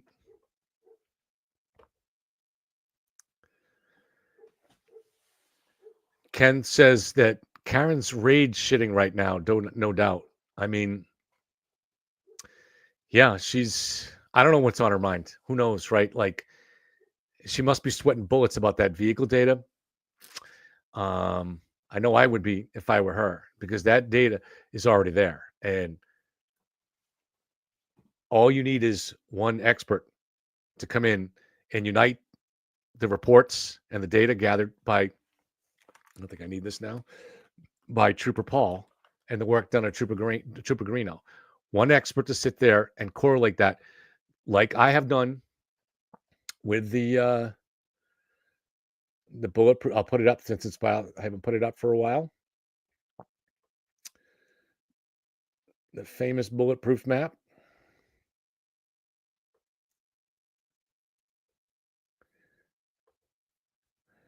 I already just kind of presented it to you verbally, so I won't talk about it. I'll just put it up on the screen for a bit.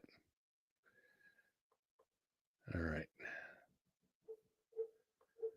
All right. Here is that bulletproof timeline. And all the prosecution has to do is show something like this and explain in a reasonable way John's injuries. And that's it. They're really debunking the conspiracy theory was easy, and it's illogical. It was always illogical.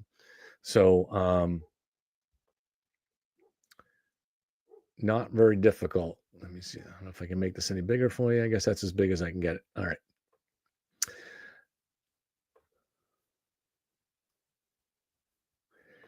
So another thing we can put up is, if you guys are interested,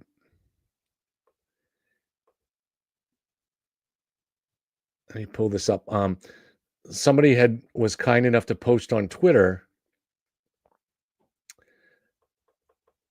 the resume of, let's see if I got this here, of the accident reconstructionist. So this guy is Dr. Crosby, is recognized in and out of court as an expert internationally and across the. Oh, this is I'm sorry. So this is the expert on the dogs. So his name is Dr. Crosby, and he's an expert internationally and across the U.S. on dangerous dogs, canine aggression, fatal dog attacks, and related issues. He has assisted with on-scene fatal human attack investigations in the U.S., the UK, and Australia. Dr. Crosby's work on dog bite-related human fatalities is the first that has looked at these worst-case bite incidents from a physical and behavioral perspective, including analysis of evidence and both dog and human actions and behaviors that result in human death. Dr. Crosby has provided expert consulting services regarding dangerous dog policy, dog attacks, and canine behavior to the governments of the United States, the UK, Canada, Australia, and the Bahamas. Dr. Crosby is an associate member of the American Academy of Forensic Sciences, blah, blah, blah. All right. So, I mean, Dr. Russell is going to be allowed. I'm not one of those people that says she won't be. I will be shocked if she's not allowed. But who knows?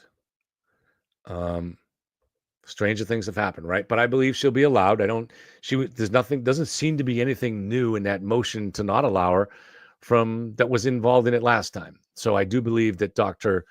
Russell will be allowed, but she's going to be blown away by this guy based on his resume.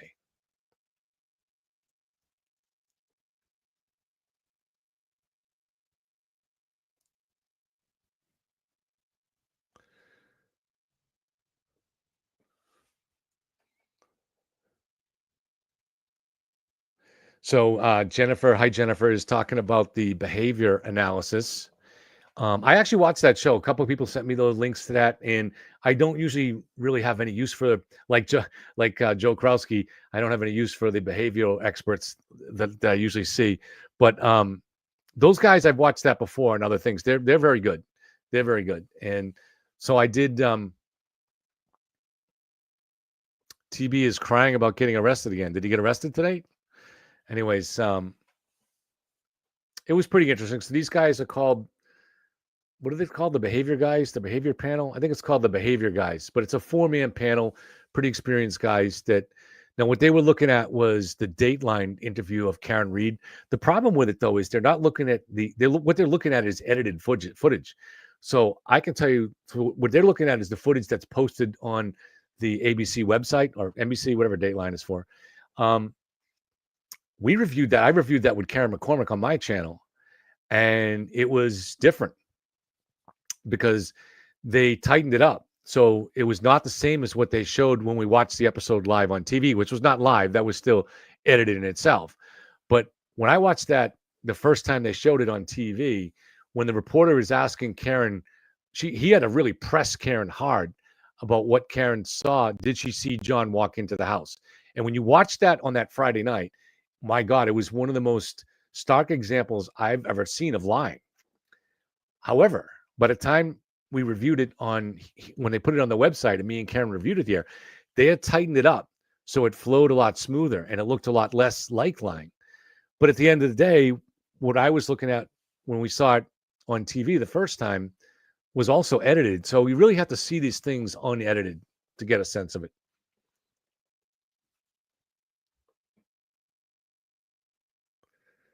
Aiden is on his live crying right now. Literally.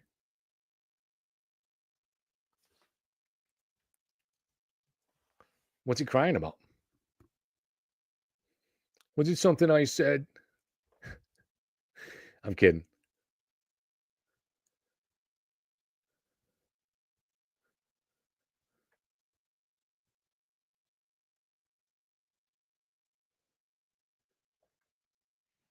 Yeah, I don't know of anything that's happening tomorrow either. I mean, anything important.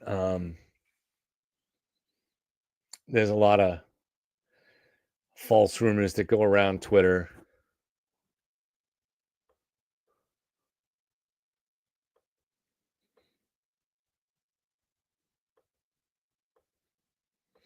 Smitty says, do we think it's likely that the state will share with the public? I'm going to say no, but who knows, right? But they won't share it unless they share it in court.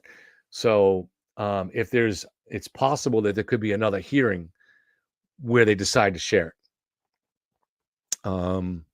But they need some reason to do it. But it's not like they're going to hold a press conference. No, they're not going to.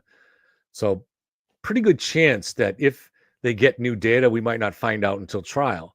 But if they get really good new data, then I think there's a good chance that there's a plea deal. Because I mean, really, if they get new data on that shows where Karen was when, if the new data shows that Karen was on Fairview Street going in reverse in the area where John was at the time that his phone showed he last moved, I mean, there is no chance of her not getting convicted, short of jury nullification when you get some frightened juror or a total rider on there.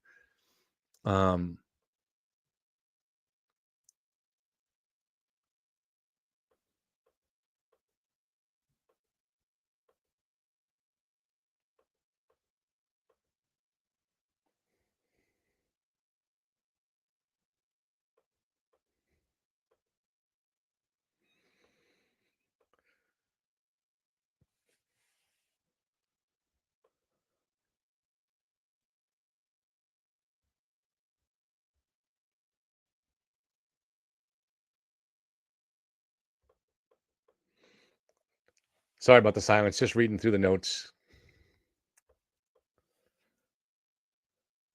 I mean, the comments.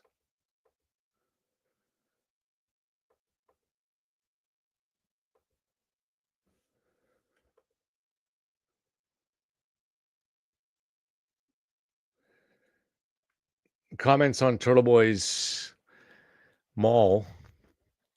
She misinterpreted what that means. So when I posted on Twitter a poll, did Bettero know that Turtle Boy's mall is the one who applied through Freedom Information for the stuff on Morrissey? And so Meredith, I don't know if she just looked this up somewhere, but she interpreted mall as meaning a prostitute. But that's not what it means. It means a gangster's girlfriend.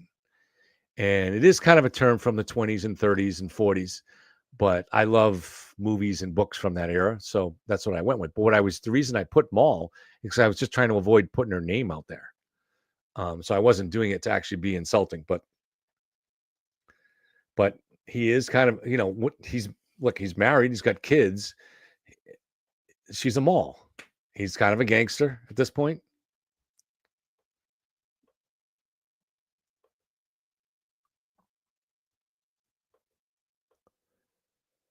So Turtle is going after Jen O'Donnell for calling out the cult. Well, I don't know Jen O'Donnell, but I'll tell you, Turtle, it's going to get a lot worse, brother. It's going to get a lot worse because I can tell you how it ends. It ends with a small group of people being loyal to you and everybody else thinking you're bad news and you're insane. That's how it ends. Said, I'm going down tomorrow. I can only tell you, if he still thinks that I have any communications with the state police, I don't. I said it before. They can have my phones. They can have my communications. I had one communication with Lieutenant Tully last December. Did not talk about the case. I gave him my name, but I'm sure he probably had no idea who I was. And I called about threats. And the reason I called was because I had heard that other people, including Elizabeth Proctor, were getting threats from this same person. And so I thought he should know about it. And now he took down the information and said, call the local police. And that was it. I've had no other communication with him, anybody that represents him. And that's it. So I'm not going down tomorrow. There's nothing there. There's nothing there for me to go down for. So these people, do I look worried? I mean, these people are nuts.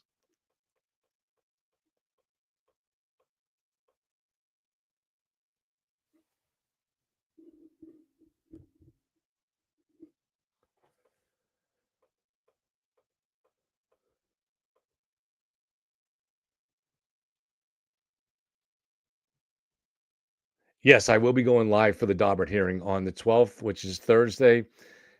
I'm not sure what time it is, but why do I think it's at 10 o'clock in the morning again? I'm not sure. I could be wrong on that, but whatever time it is, definitely will be going live. And I will invite on the usual cast of characters if they want to appear with me. Kate, Jen Coffindaffer, anybody else who we usually have on. Jay, there is no question I haven't answered on this. I get tired of it, man. I take on these questions. I'm scrolling through. I haven't ignored any of your questions, but I don't even think it's possible for any question to be asked that I haven't already been asked and answered 50 times.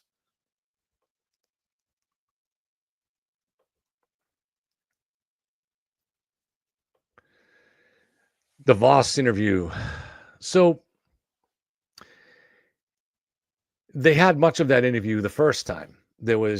She was allowed to redact some of it, and now I think she's not going to be allowed to do that.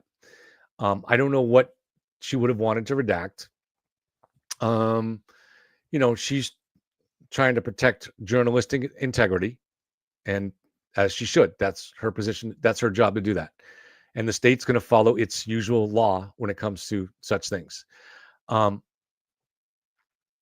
They may not use it. So they chose not to use it in the last trial. We don't know why, but you got to think about it this way. Karen's doing an interview, whether it's with Gretchen Voss or the ones that she's done on TV.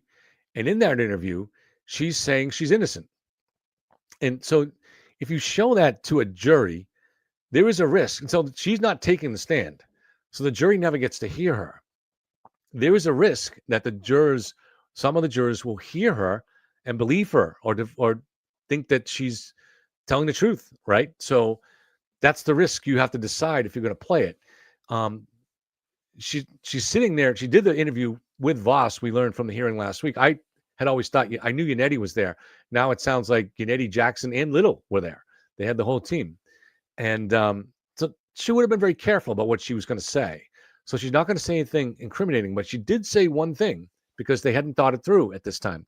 One of the things that she said was that when she showed Jen and Kerry her taillight in the driveway, it was quite damaged, and she saw wires and plucked out a piece of taillight plastic and dropped it in the driveway. Now, this proves it really doesn't need to be proved because there's so many fairly solid images that prove it. But that's just one more piece of evidence that proves that the taillight was already missing pieces long before it got towed. Why did she say it, right? Well, she didn't understand, and her lawyers didn't understand at the time that they wanted to say that the taillight was just cracked. Now, I know it seems weird now, right? Because Alan Jackson showed an image of that or a clip of that, the driveway video of the ring video from John's driveway, showed a clip of that in the closing arguments, and it showed it from the back where the lights are red, and it says, see, this taillight is undamaged or barely, it's just cracked. So how do they go from that to allowing her earlier, a year earlier, to say that the taillight was missing pieces? They hadn't thought it through. They made a mistake. They fucked up. Okay. I don't know how they first started to realize it, but it may have started with me and Sean. So I did not know that Sean was talking to Karen, and I was talking to Sean. This was, I think, August of 2023. And what I told Sean was, look, if you get images from some point earlier in the day of that taillight, if it shows the taillight was only cracked, then there's a conspiracy. If it shows it was missing pieces, then there's not. And he got back to me a couple of days later with pictures from the Sally Port, which are discovery pictures. Now, they didn't actually prove anything because it was too late. It was from the Sally Port. But he clearly went to them.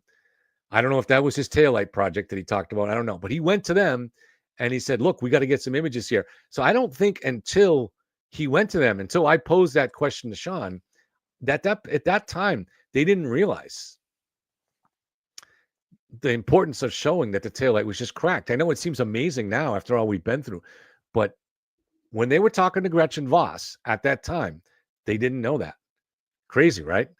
And so she got up there and said, yeah, it was missing pieces. In fact, when they leaked that driveway video to Court TV, the Court TV reporter said that Karen's team says that here the video shows the taillight is clearly missing pieces. You can go back and listen to that if you search for the ring video on YouTube, it comes up like in the top 5, that episode on Court TV. And she says the taillight, the reporter, that the defense team said the taillight was missing pieces. So they just didn't understand. They hadn't thought it through. And so they repeated that mistake with Gretchen Voss. And so that's something that the prosecution will have to decide.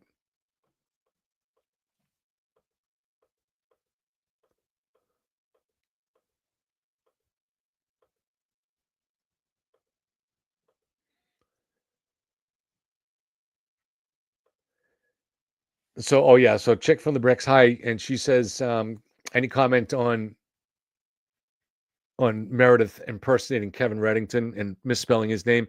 I guess it's legal. I'm not a lawyer, but my understanding it's legal. So, but it gave me a lot of ideas actually about some other FOIA requests that could be interesting here, and we're working on that.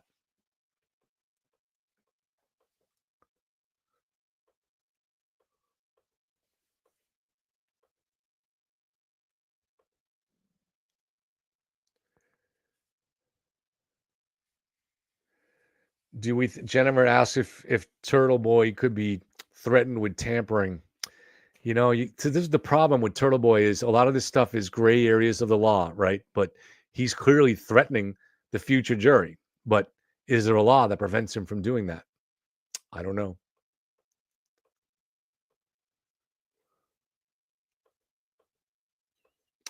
And Maui's here too. Hi, Maui. Judy, good to see you guys.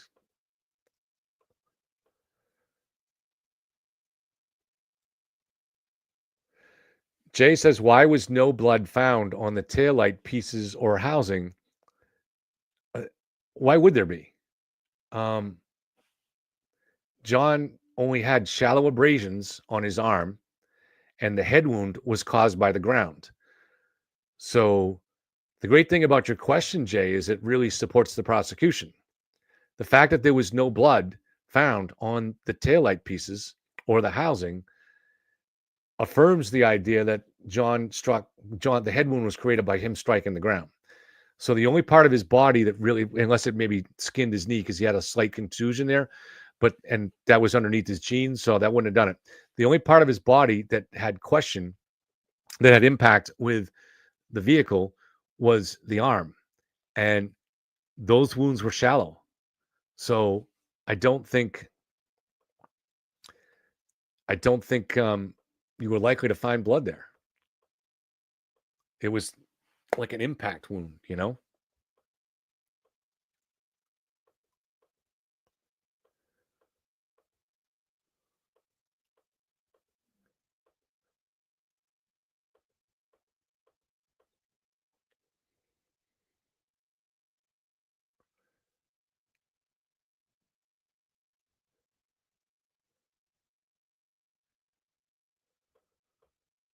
Just reading through the questions.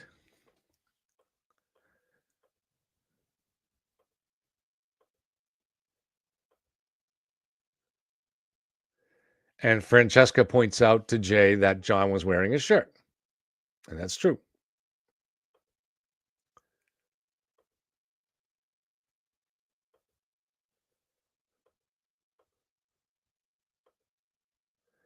Are some of the Karen cult leaders turning? You betcha. Some of the turtle inner circle going back to much further back than before the Karen case. But it's a matter of deep reflection and conscience for them, not something they want out of it. And so we want to make sure they're protected because that mob is vicious, as you see every day. As Turtle Boy just said there, he's going to be vicious to jurors for no other reason than for doing their job.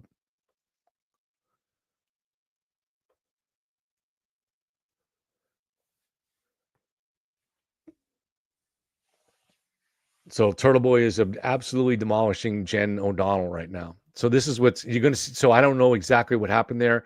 I'm sure that Jen did not flip on Karen. So it sounds like Jen probably criticized some of Turtle's behavior. And look, there's no way not to. Only people that are cowards on that side won't do it. And they're all cowards, but not all of them. Some of them are finally recognizing that what he does is dangerous.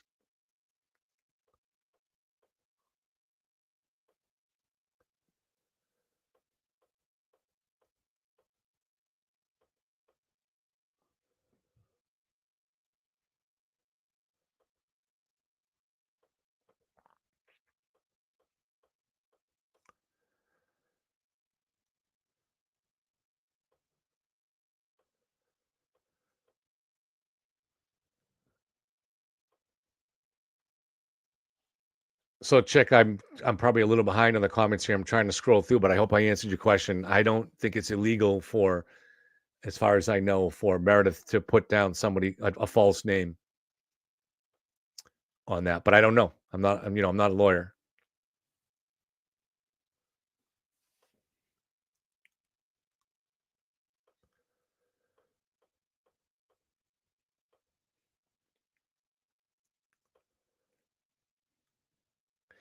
Okay, so Patty wants to discuss the ARCA experts. So the ARCA experts they are qualified PhD accident reconstructionists. That's what they do. That's what their company does. They were hired by the feds. Now, these guys were not giving the vehicle data, and they are experts in Toyota TechStream vehicle data, Toyota Lexus vehicle data. It's called TechStream. Their website has an article up there published the year before John's death that says that the Lexus Toyota TechStream can get back data that is you wouldn't recover from the black box. But they didn't ask for that data, and they weren't given it. And this is like a medical examiner doing an autopsy without the body. The vehicle data is the most important thing. And they didn't say he was not hit by a vehicle. They said it was unlikely that he was hit by a vehicle, but their analysis was strange. For instance, they seem to only consider the idea that John threw the cocktail glass at the taillight, or the fact that and in court, they considered the fact that his arm was held out like this. But his arm was very unlikely to be in that position. His arm was in this position or something like this here, and it was bent when it got hit there. And so they seem to be just deliberately trying to kind of straw man a little bit, where you're setting up a false argument and then knocking it down. They didn't address what the state was actually saying, which is that he was struck like this and it knocked him back and he fell and hit his head. They didn't address that. So, but again, their testimony was operated like defense expert testimony, even though they were not hired technically by the defense. They were hired by the feds, which is all part of the real suspicious thing here. Why are the feds hiring these guys and clearly in a wink and a nod saying, hey, we want to show that the state's lying about this case? It's really suspicious, but they never said it was impossible.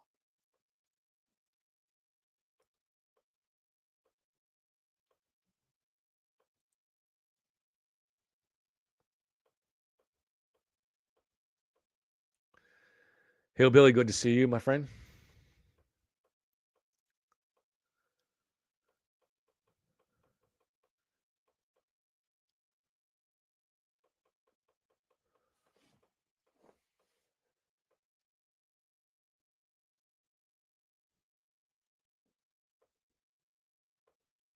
RL, I'm not sure what that means. They want the stoppage info. I don't know what that means.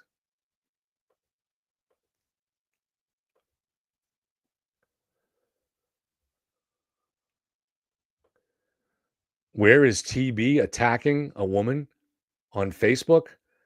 I hope you're kidding, Sydney. So he started out this case in May of 2023 in his coverage, calling Jen McCabe horseface all the time. It's what he does. And that's a dog whistle to his crowd early on in this case, that's how we're going to do business here. We're going to insult women based on their looks. And not that Jen looks like a horse face at all. That's just, but he's trying to, they would have a Miss America winner up there and they'd find something wrong with it. That's just, it's par for the course with them. And he started that right from the beginning of the coverage of this case. He's called the judge a cunt. He's called the victim's mom a cunt many times.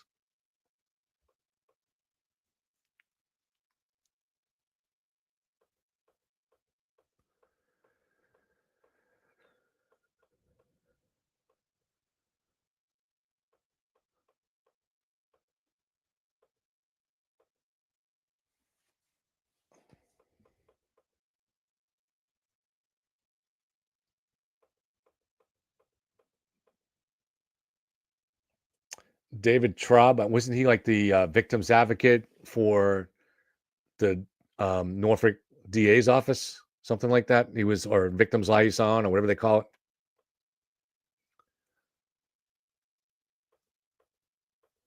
Does anybody know if Soto is signed with anybody yet today? I think they're going to announce that tomorrow, but this is the Red Sox. This is the current Yankee player the Red Sox are trying to sign. Everybody's trying to give him $700 million.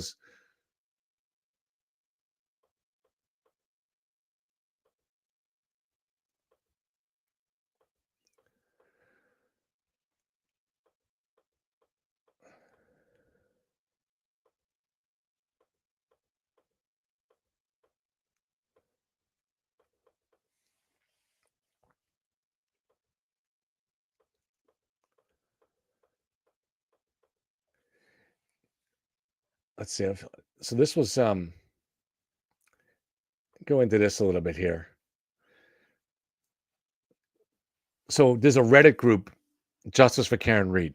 I began this group and they managed to kick me out a few months ago. So I am allowed to post there. That's it. I'm not a moderator, even though I formed the group. It's a free Karen Reed hotbed. Every once in a while, I still try to post there to debunk stuff. And so someone put up a microdots video and, I called it disinformation. So this guy it's a woman actually, it's a female avatar, named Feepers, and she calls me Plevin, so she follows the channel enough to know. everything she lists here is wrong, but I'll read it out. She goes, of course, there's no canine DNA. They never tested his arm. They also didn't save his tissue samples, which is a major red flag.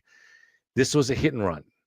The idea of them testing the shallow abrasions on his arm is absurd. They never had a reason to do that. The fact that she thinks this stuff, but crazy. Just more exculpatory evidence that's been destroyed, she says. They just had no reason to test that. And even the defense didn't think of the conspiracy theory until a year later. So, they started maybe digging into it, but they didn't report anything about the conspiracy theory until over a year, till like 14 months later, in April of 2023. She says the clothing was swabbed with one swab all over, which only an idiot would do. Well, I distinctly remember the criminologist in trial demonstrating what she did. She took 2 cotton swabs, they're like Q-tip kind of things, and ran them over the holes in the shirt all around the edges, rolling the swabs in her hands. So no, it wasn't one swab, it was 2. But she says, now this person says she's only an idiot. I love it how these people know nothing about anything, and they're going to call other people idiots. Like, this person is not a criminologist, but they think they understand how it works, and they're going to call this criminologist an idiot. It's just par for course here. So she says, GPS doesn't show him going in the house is a straight lie because we don't have the geofence data. See, this is, people shouldn't comment if they're that ignorant. The geofence data has nothing to do with the GPS. Okay. The GPS, everybody on their phone has a chip that has one purpose, and it is to collect satellite signals from GPS satellites. And there are multiple apps on your phone that use that information. It has nothing to do with geofence. The geofence is, my best understanding or explanation of it would be, devices that come into range of each other are always trying to connect with other devices. And so had John gone in the house, his phone might have connected to the printer, or I don't want to say the microwave, but something inside the house, another phone, or and so that data, those devices are using the internet. And so you could get a let's call it a ping, I guess, that's something that shows that there was a connection that would show that that device was there at that time. So geofence data will be used to see who was in a certain area at a time. They didn't apply for a geofence here because John didn't go in the house. So you were not going to get a connection like that, or very unlikely to. The GPS data has nothing to do with the geofence. It's stored in your phone.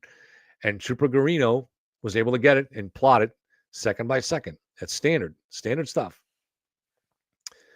I mean, these people throw around the word lie when they don't even know what they're talking about. His Apple Health data correlates with him going in the house. No, see, what she's talking about is because I explained, as I have here, the correlation between the phone data and the vehicle data. So she wants to throw in the word correlate. No, the Apple Health app interpreted his actions for a while as going up and down stairs and taking steps, but it's trying to interpret what he's doing. That's all. Correlate is not the right word there, and there's a reason why that data is unreliable. It's interpreting his action, and those things are wrong all the time. It's an app that's designed to help you exercise. Compare that to GPS, which is designed by the military to fly missiles 1,000 miles away through a Mueller's window. It's very accurate. It's accurate. And people pop in, make comments all the time like, no, you don't know what you're talking about. GPS is only accurate to within 500 feet or 50 feet. Like, look, you can look this up. You tell these people all the time. It's like, don't just listen. I'm not telling you to accept my word for something. You can look it up, and you'll find websites for this. But the easiest way is actually go to, I like to use Bing's Copilot, which is a form of ChatGPT, and ask the questions there. and it gives you the answer, but it also gives you a link. So it gives you links. So you can go to you'll see what their source is just to make sure it's something that is accurate. And it's been getting more and more accurate over the last year. Anyways, I have found it in the early months of that program, it would make mistakes, but I don't see that so much now. But I still always go to the source that it takes it from. And one time, or maybe 4 or 5 months ago, I went to the source, and the source was me. It was me posting a speculation in Reddit. And I was like, all right, that's not a good source for this. I want authoritative source. So you have to be careful, but go to the source. But it's always consistent. Every source explains that the margin of error normally for GPS is 3 to 4 feet. Trooper Garino reported that it was 3 to 4 meters. And Trooper Garino said it was 4 to 5 meters or 15 feet. So pretty consistent. And there's going to be some variety based on the signal strength, but you always know the signal strength from second to second. So you always know the margin of error, and the margin of error on John's phone was typically 15 feet. And there was only a period of 4 or 5 seconds where that margin of error expanded enough to reach the front door. So unless John, it was 4 seconds actually. So unless John flew into the house, got mauled by a dog, beat up, and then flew back to the exact same spot on the lawn all in 4 seconds, then John didn't go in the house. And in addition, there's no GPS plot point that shows him moving in the direction of the house, on the lawn, in the driveway, or towards the driveway. None of that's there. So GPS shows perfectly that John's phone did not go in that house. She says the vehicle data doesn't correlate, as there was no times provided with the data. Well, I've already showed you how that works. And the key cycle indicates that's when Proctor had her car. No. Trooper Paul did make a mistake on the key cycles in terms of when the car was in the state police possession. And it seems the reason was because he didn't factor in that the tow truck driver drove the car onto the truck and then drove it into the Sally Port. So he didn't calculate those two. But he did correctly identify the key cycle during which the collision took place. So it's going to get tightened up in the next trial. But he still had it right. It just, that needs to be made more clear. And look, there's no excuse for that. That stuff should have been made clear in the first trial. And this is why, it was unfortunate or a mistake that Prosecutor Lally only met with Trooper Paul once. So if he met with Trooper Paul and practiced with him on this, Trooper Paul might have realized, I got to get a better explanation for that. So, but in any case, it's going to be tight in the next trial. And then she says, images do not show it shattered in the taillight. In fact, they show her taillight is clearly red, which would be impossible if it was shattered, you idiot. And the taillight was not 3 feet in the snow. These people just don't want the truth. They don't want the actual evidence. So as far as the taillight was not 3 feet in the snow, Trooper O'Malley, the head of the CERT team, testified that it was found at ground level, at street level, 3 feet down in the snow. Why was it 3 feet? They had about 2 feet of snow, but he explained that there was a snowbank, and this is the bank that would have been made by Lucky at 5:30. And he said that as they dug through the softer snow, and then they reached the harder snow of the snowbank that was down there, it was underneath that at ground level, and he described that as 3 feet down, and that makes sense. It fits the facts by the Weather Service and what we know of Lucky plowing the street. So, but that is definitely what he said. But this woman doesn't know this. But they don't want to know these things, And as far as what the taillight being red, she's again doing the same thing that Sean does, and that Alan Jackson did in the closing arguments when they looked just at the back of the vehicle as it's driving away in the Ring video. So from the back, you can't see it. The missing pieces are on the corner, on the side corner. So you're only going to see those missing pieces if you're looking at a side angle towards the taillight. If you're looking from straightly behind it, you can see them, but it's a lot harder. It's a lot harder. It's definitely when it's pointed out there. So it shows up later when at 8:22, in the dash cam video of the cop of the Canton police that went to check on a wellness check on the house. They parked behind it, and you could see that missing piece there because now it's daylight, so you could see it much better. And then you also see it in the ring video, but you also see it in the tow truck video. It's a distant shot, but when it's being driven onto the tow truck, you can see the white light coming through that open section where the pieces are missing. And so hopefully the prosecution will take that video and zoom in on it. I hope they have the ability to do that, and you'll be able to see it. And it'll be crystal clear. So, but this person says, I just debunked everything you said very easily, Plevin. It's just exasperating working with these people because they don't have the facts and they don't want the facts.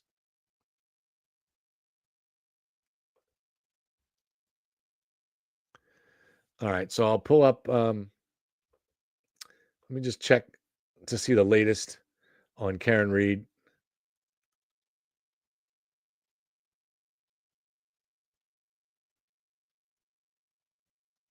It looks like Matt from Boundless might have a new video out, or I don't know, it might be, or Andy Dufresne might be linking to an older video. I'm not sure. So if you guys want to check out Boundless, all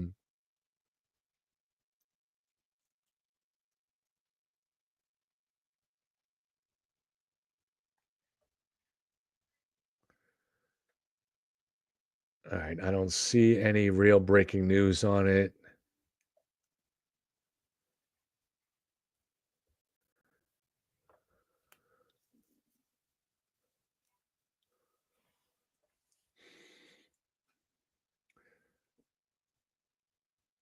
All right, so it's been a couple hours. That's an hour longer than I intended to do, as seems to be the norm. I'll just really quickly look to another question and then let's go see if I can find some dessert. Unfortunately, no ice cream is in the house tonight.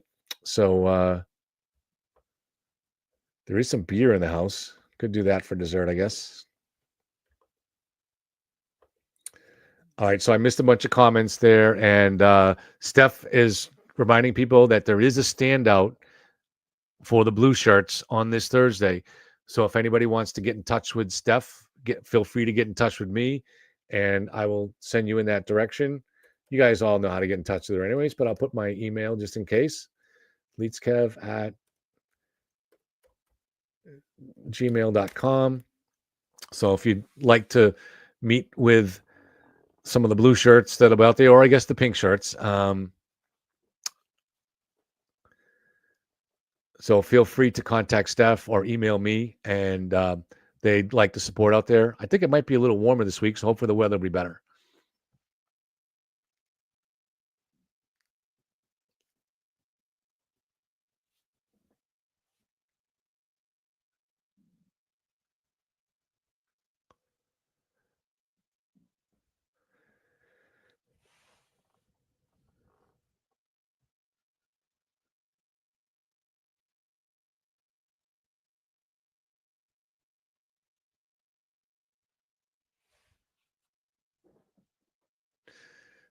Jennifer's in Pennsylvania.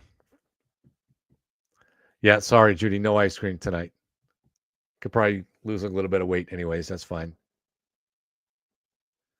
Oh, Kevin Redding. All right, so must be the letter that people are talking about. All right. Kevin Reddington came out tonight with a letter saying he's going after whoever he wrote it. All right, so he's going to go after Meredith, presumably, Turtle Boys Mall, who did the Freedom of Information using the name Kevin Redding, but she changed the spelling to Kevyn. But I don't know. Thomas Fleming has enough ice cream for all of us.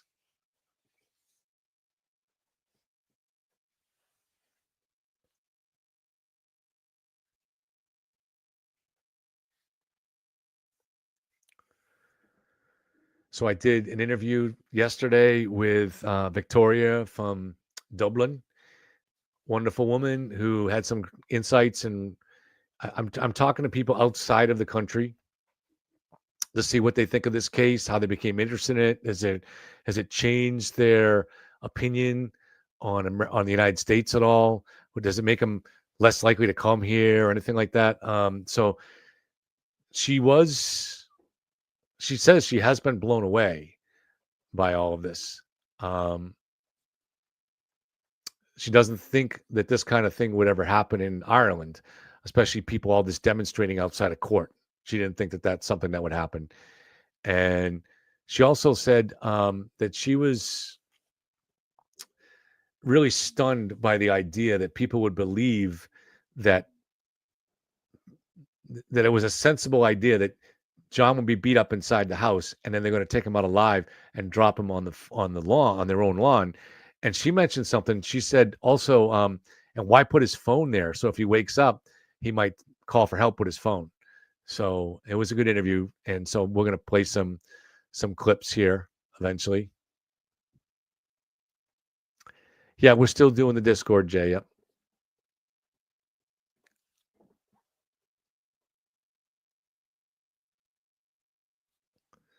So my cat says it wouldn't happen in Europe too. So where are you, my cat, in Europe? Which country are you in?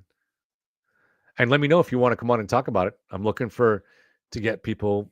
So we're going to be launching a new podcast soon. Me and a couple other people, and maybe in a few weeks that'll be out. But we're going to have in some clips from interviews.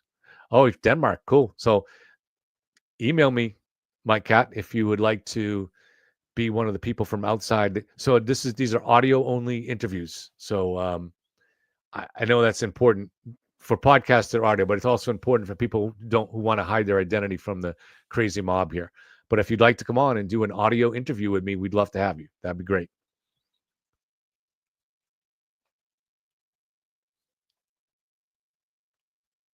Tom is passing out ice cream. Britt Biat says it would not happen in the UK. You could not even film the doors of a court in case you can catch up. So, Britt, same thing. If you'd like to talk, if you'd like to record an audio interview, we'll take parts of that and mix it in on the podcast. Please let me know. Reach out to me.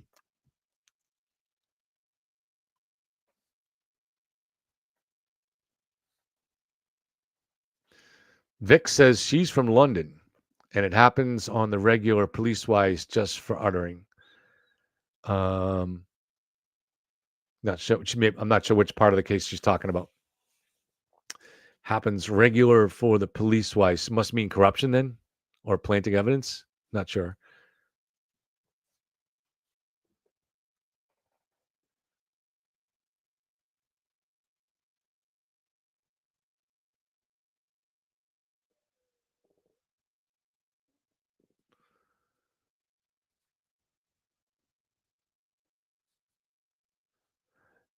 Tulu says they should change the venue. Yeah, I would. If they were going to do that, I think that would have been under discussion already.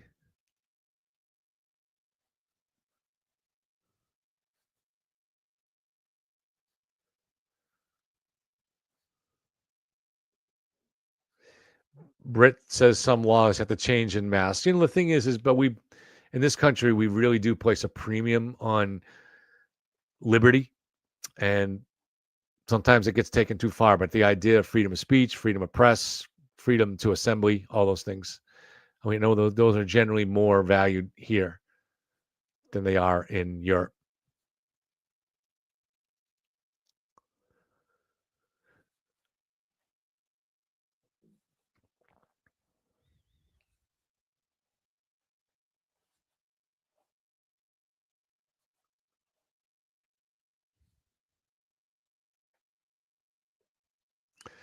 So, like social media being held responsible. But how do you do that, right? I mean, do we want the government going to figure out who made what post and stuff like that? And that's, so I don't know what the solution is for it, because, and especially with like young people, teenagers and stuff like that, the issue of bullying that comes with social media is a real problem. So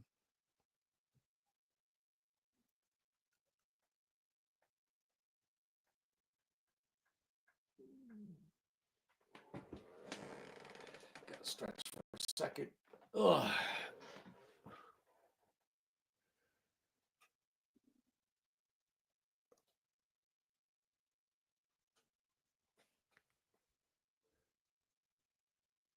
All right, guys. Thank you very much for being here. So I'm not sure when I'm going live again, but certainly we'll be live Thursday for the hearing.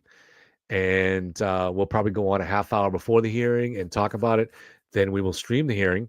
And unlike the other channels, we won't talk over it. You won't even see my face. So I'm not like Melanie Little. You won't see me up there making constant goo eyes and stuff like that. It's I believe that the people that watch this, they want to see the attorneys and they want to see the judge. They don't want to see me. And then we give the analysis afterwards. And so usually I've had Jen and Kate on. Hopefully they'll be available. And well, I guarantee you'll like their analysis. And I always extend the invite to Karen McCormick or Tuesday Gazette in case they're around.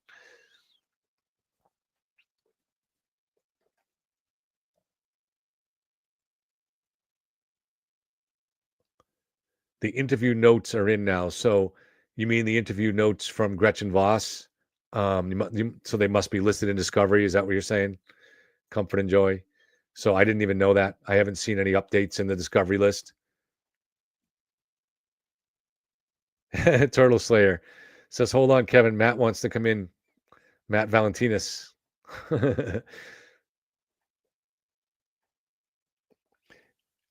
So I'll say this before I get off. Could be just coincidence, right? So that podcast was on once a week. It's still once a week, right? And through 7 weeks, it was only ranked between, like, say, 120 and 135. And then I did that show where I was going over the article on Turtle Boy's website that did reveal private messages. And so, to my mind, I was going over an article. But in hindsight, it was going over messages that were released in an unauthorized way. So I really wouldn't do that again. And I just hadn't thought about it properly at the time that I did it. So then that was the one that was the episode that Matt Valentinas came on. So the next day I felt a little guilty for going over private messages like that. So right away, I reached out to Matt Valentinas and said, would you like me to pull the episode down? He didn't reply. So I took that as it's okay to leave it up. But I would have pulled it down. I would have deleted it. Now, later in the day, still feeling a little bit guilty about that, I decided, well, I'm going to do an article about the positive effect of Phelps's podcast, and I'm going to put a link to it. Now, I actually couldn't find the link to it, so the easiest, I was able to find Matt Valentinas's his Twitter page, and finding that, he had a link to the trailer. So in my article up at the top, I put a link to the trailer for 34 Fairview. And that week, and it got a lot of views. It got over 30,000 views because a lot of you guys retweet it and stuff like that. So that article that I put up with the link to for 34 Fairview got over 30,000 views. Now, I don't know how many views it would take to bump the podcast up significantly in the ratings, but coincidence or not, that podcast shot up that week to number 60.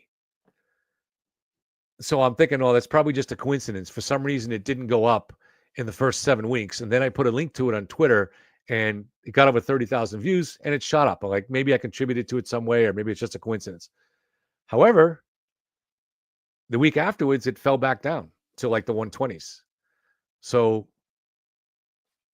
I think that tweet helped them out a lot.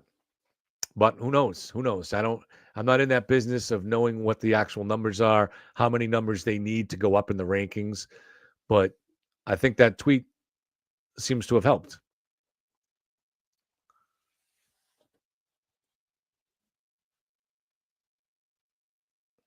But if he took it off YouTube, why would that make the rankings go down? The rankings are based on his podcast numbers. So if anything, I would think that would make it go up, because people, instead of being able to watch it on YouTube, had to go watch it on on the podcast, which is what he wanted, and which they really want is them to download it because that's how they get paid. So I'm not sure I get the connection there, but because the ranking is not based on YouTube, the ranking is based on the podcast.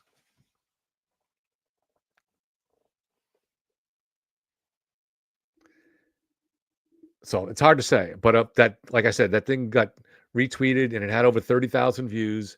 And if 10% of the people that read that Twitter account, read my Twitter account and read that article, if 10% of them clicked on that link, that's 3,000 people. So I think if he had an additional 3,000 people that wasn't there before, that probably gave him a pretty good bump. So you're welcome, Matt.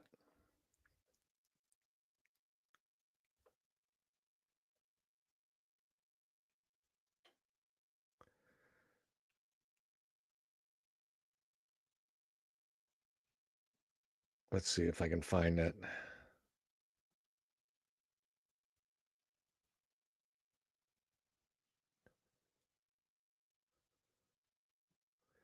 Yeah, so I found, so it's got 32,000 views. It got retweeted by 11 people. So I got to think that helped them. And I offered to put up another article with a link in it, and again, they ignored me. So,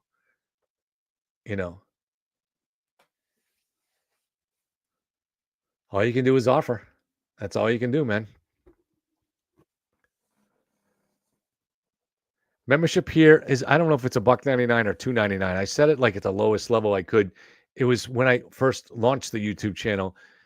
YouTube forced me to put those things up, and I never even thought about them again afterwards. I never thought it would be something that would be relevant. So we'll try to do some more private shows like we did last week. I'll try to find a way to make sure they're truly private. I think I get screwed that one up, that it wasn't as private as we wanted. But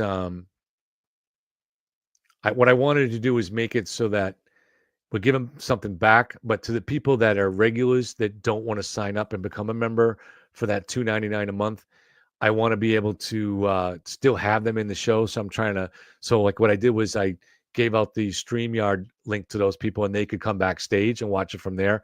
So I'm trying to figure this. I'm sure I'll figure out a way to do it. There's got to be a way to do it. But it's not like you really should expect to get a whole lot back for that $2.99. It's more you're just trying to support the work that I'm doing. And I appreciate it. And but I don't expect the people that are here adding to the community to feel like they have to do that. So that's just if we want to support the work. That's all. I think we're up to 125 memberships now. So, that's where you get enough size community where you can do some of those private meetings. Maybe we'll just do them all on Discord. We'll do like because I've never done video on Discord, but you can do video there. So, all right, guys. So thank you very much to the world's best moderators, Joe and Thomas Fleming. This is Sunday, so Thomas Fleming probably had a long day. It's Sunday during NFL season. And good to see you guys as always. And everybody, thank you for being here. And we'll see you all soon. And everybody, have a good night.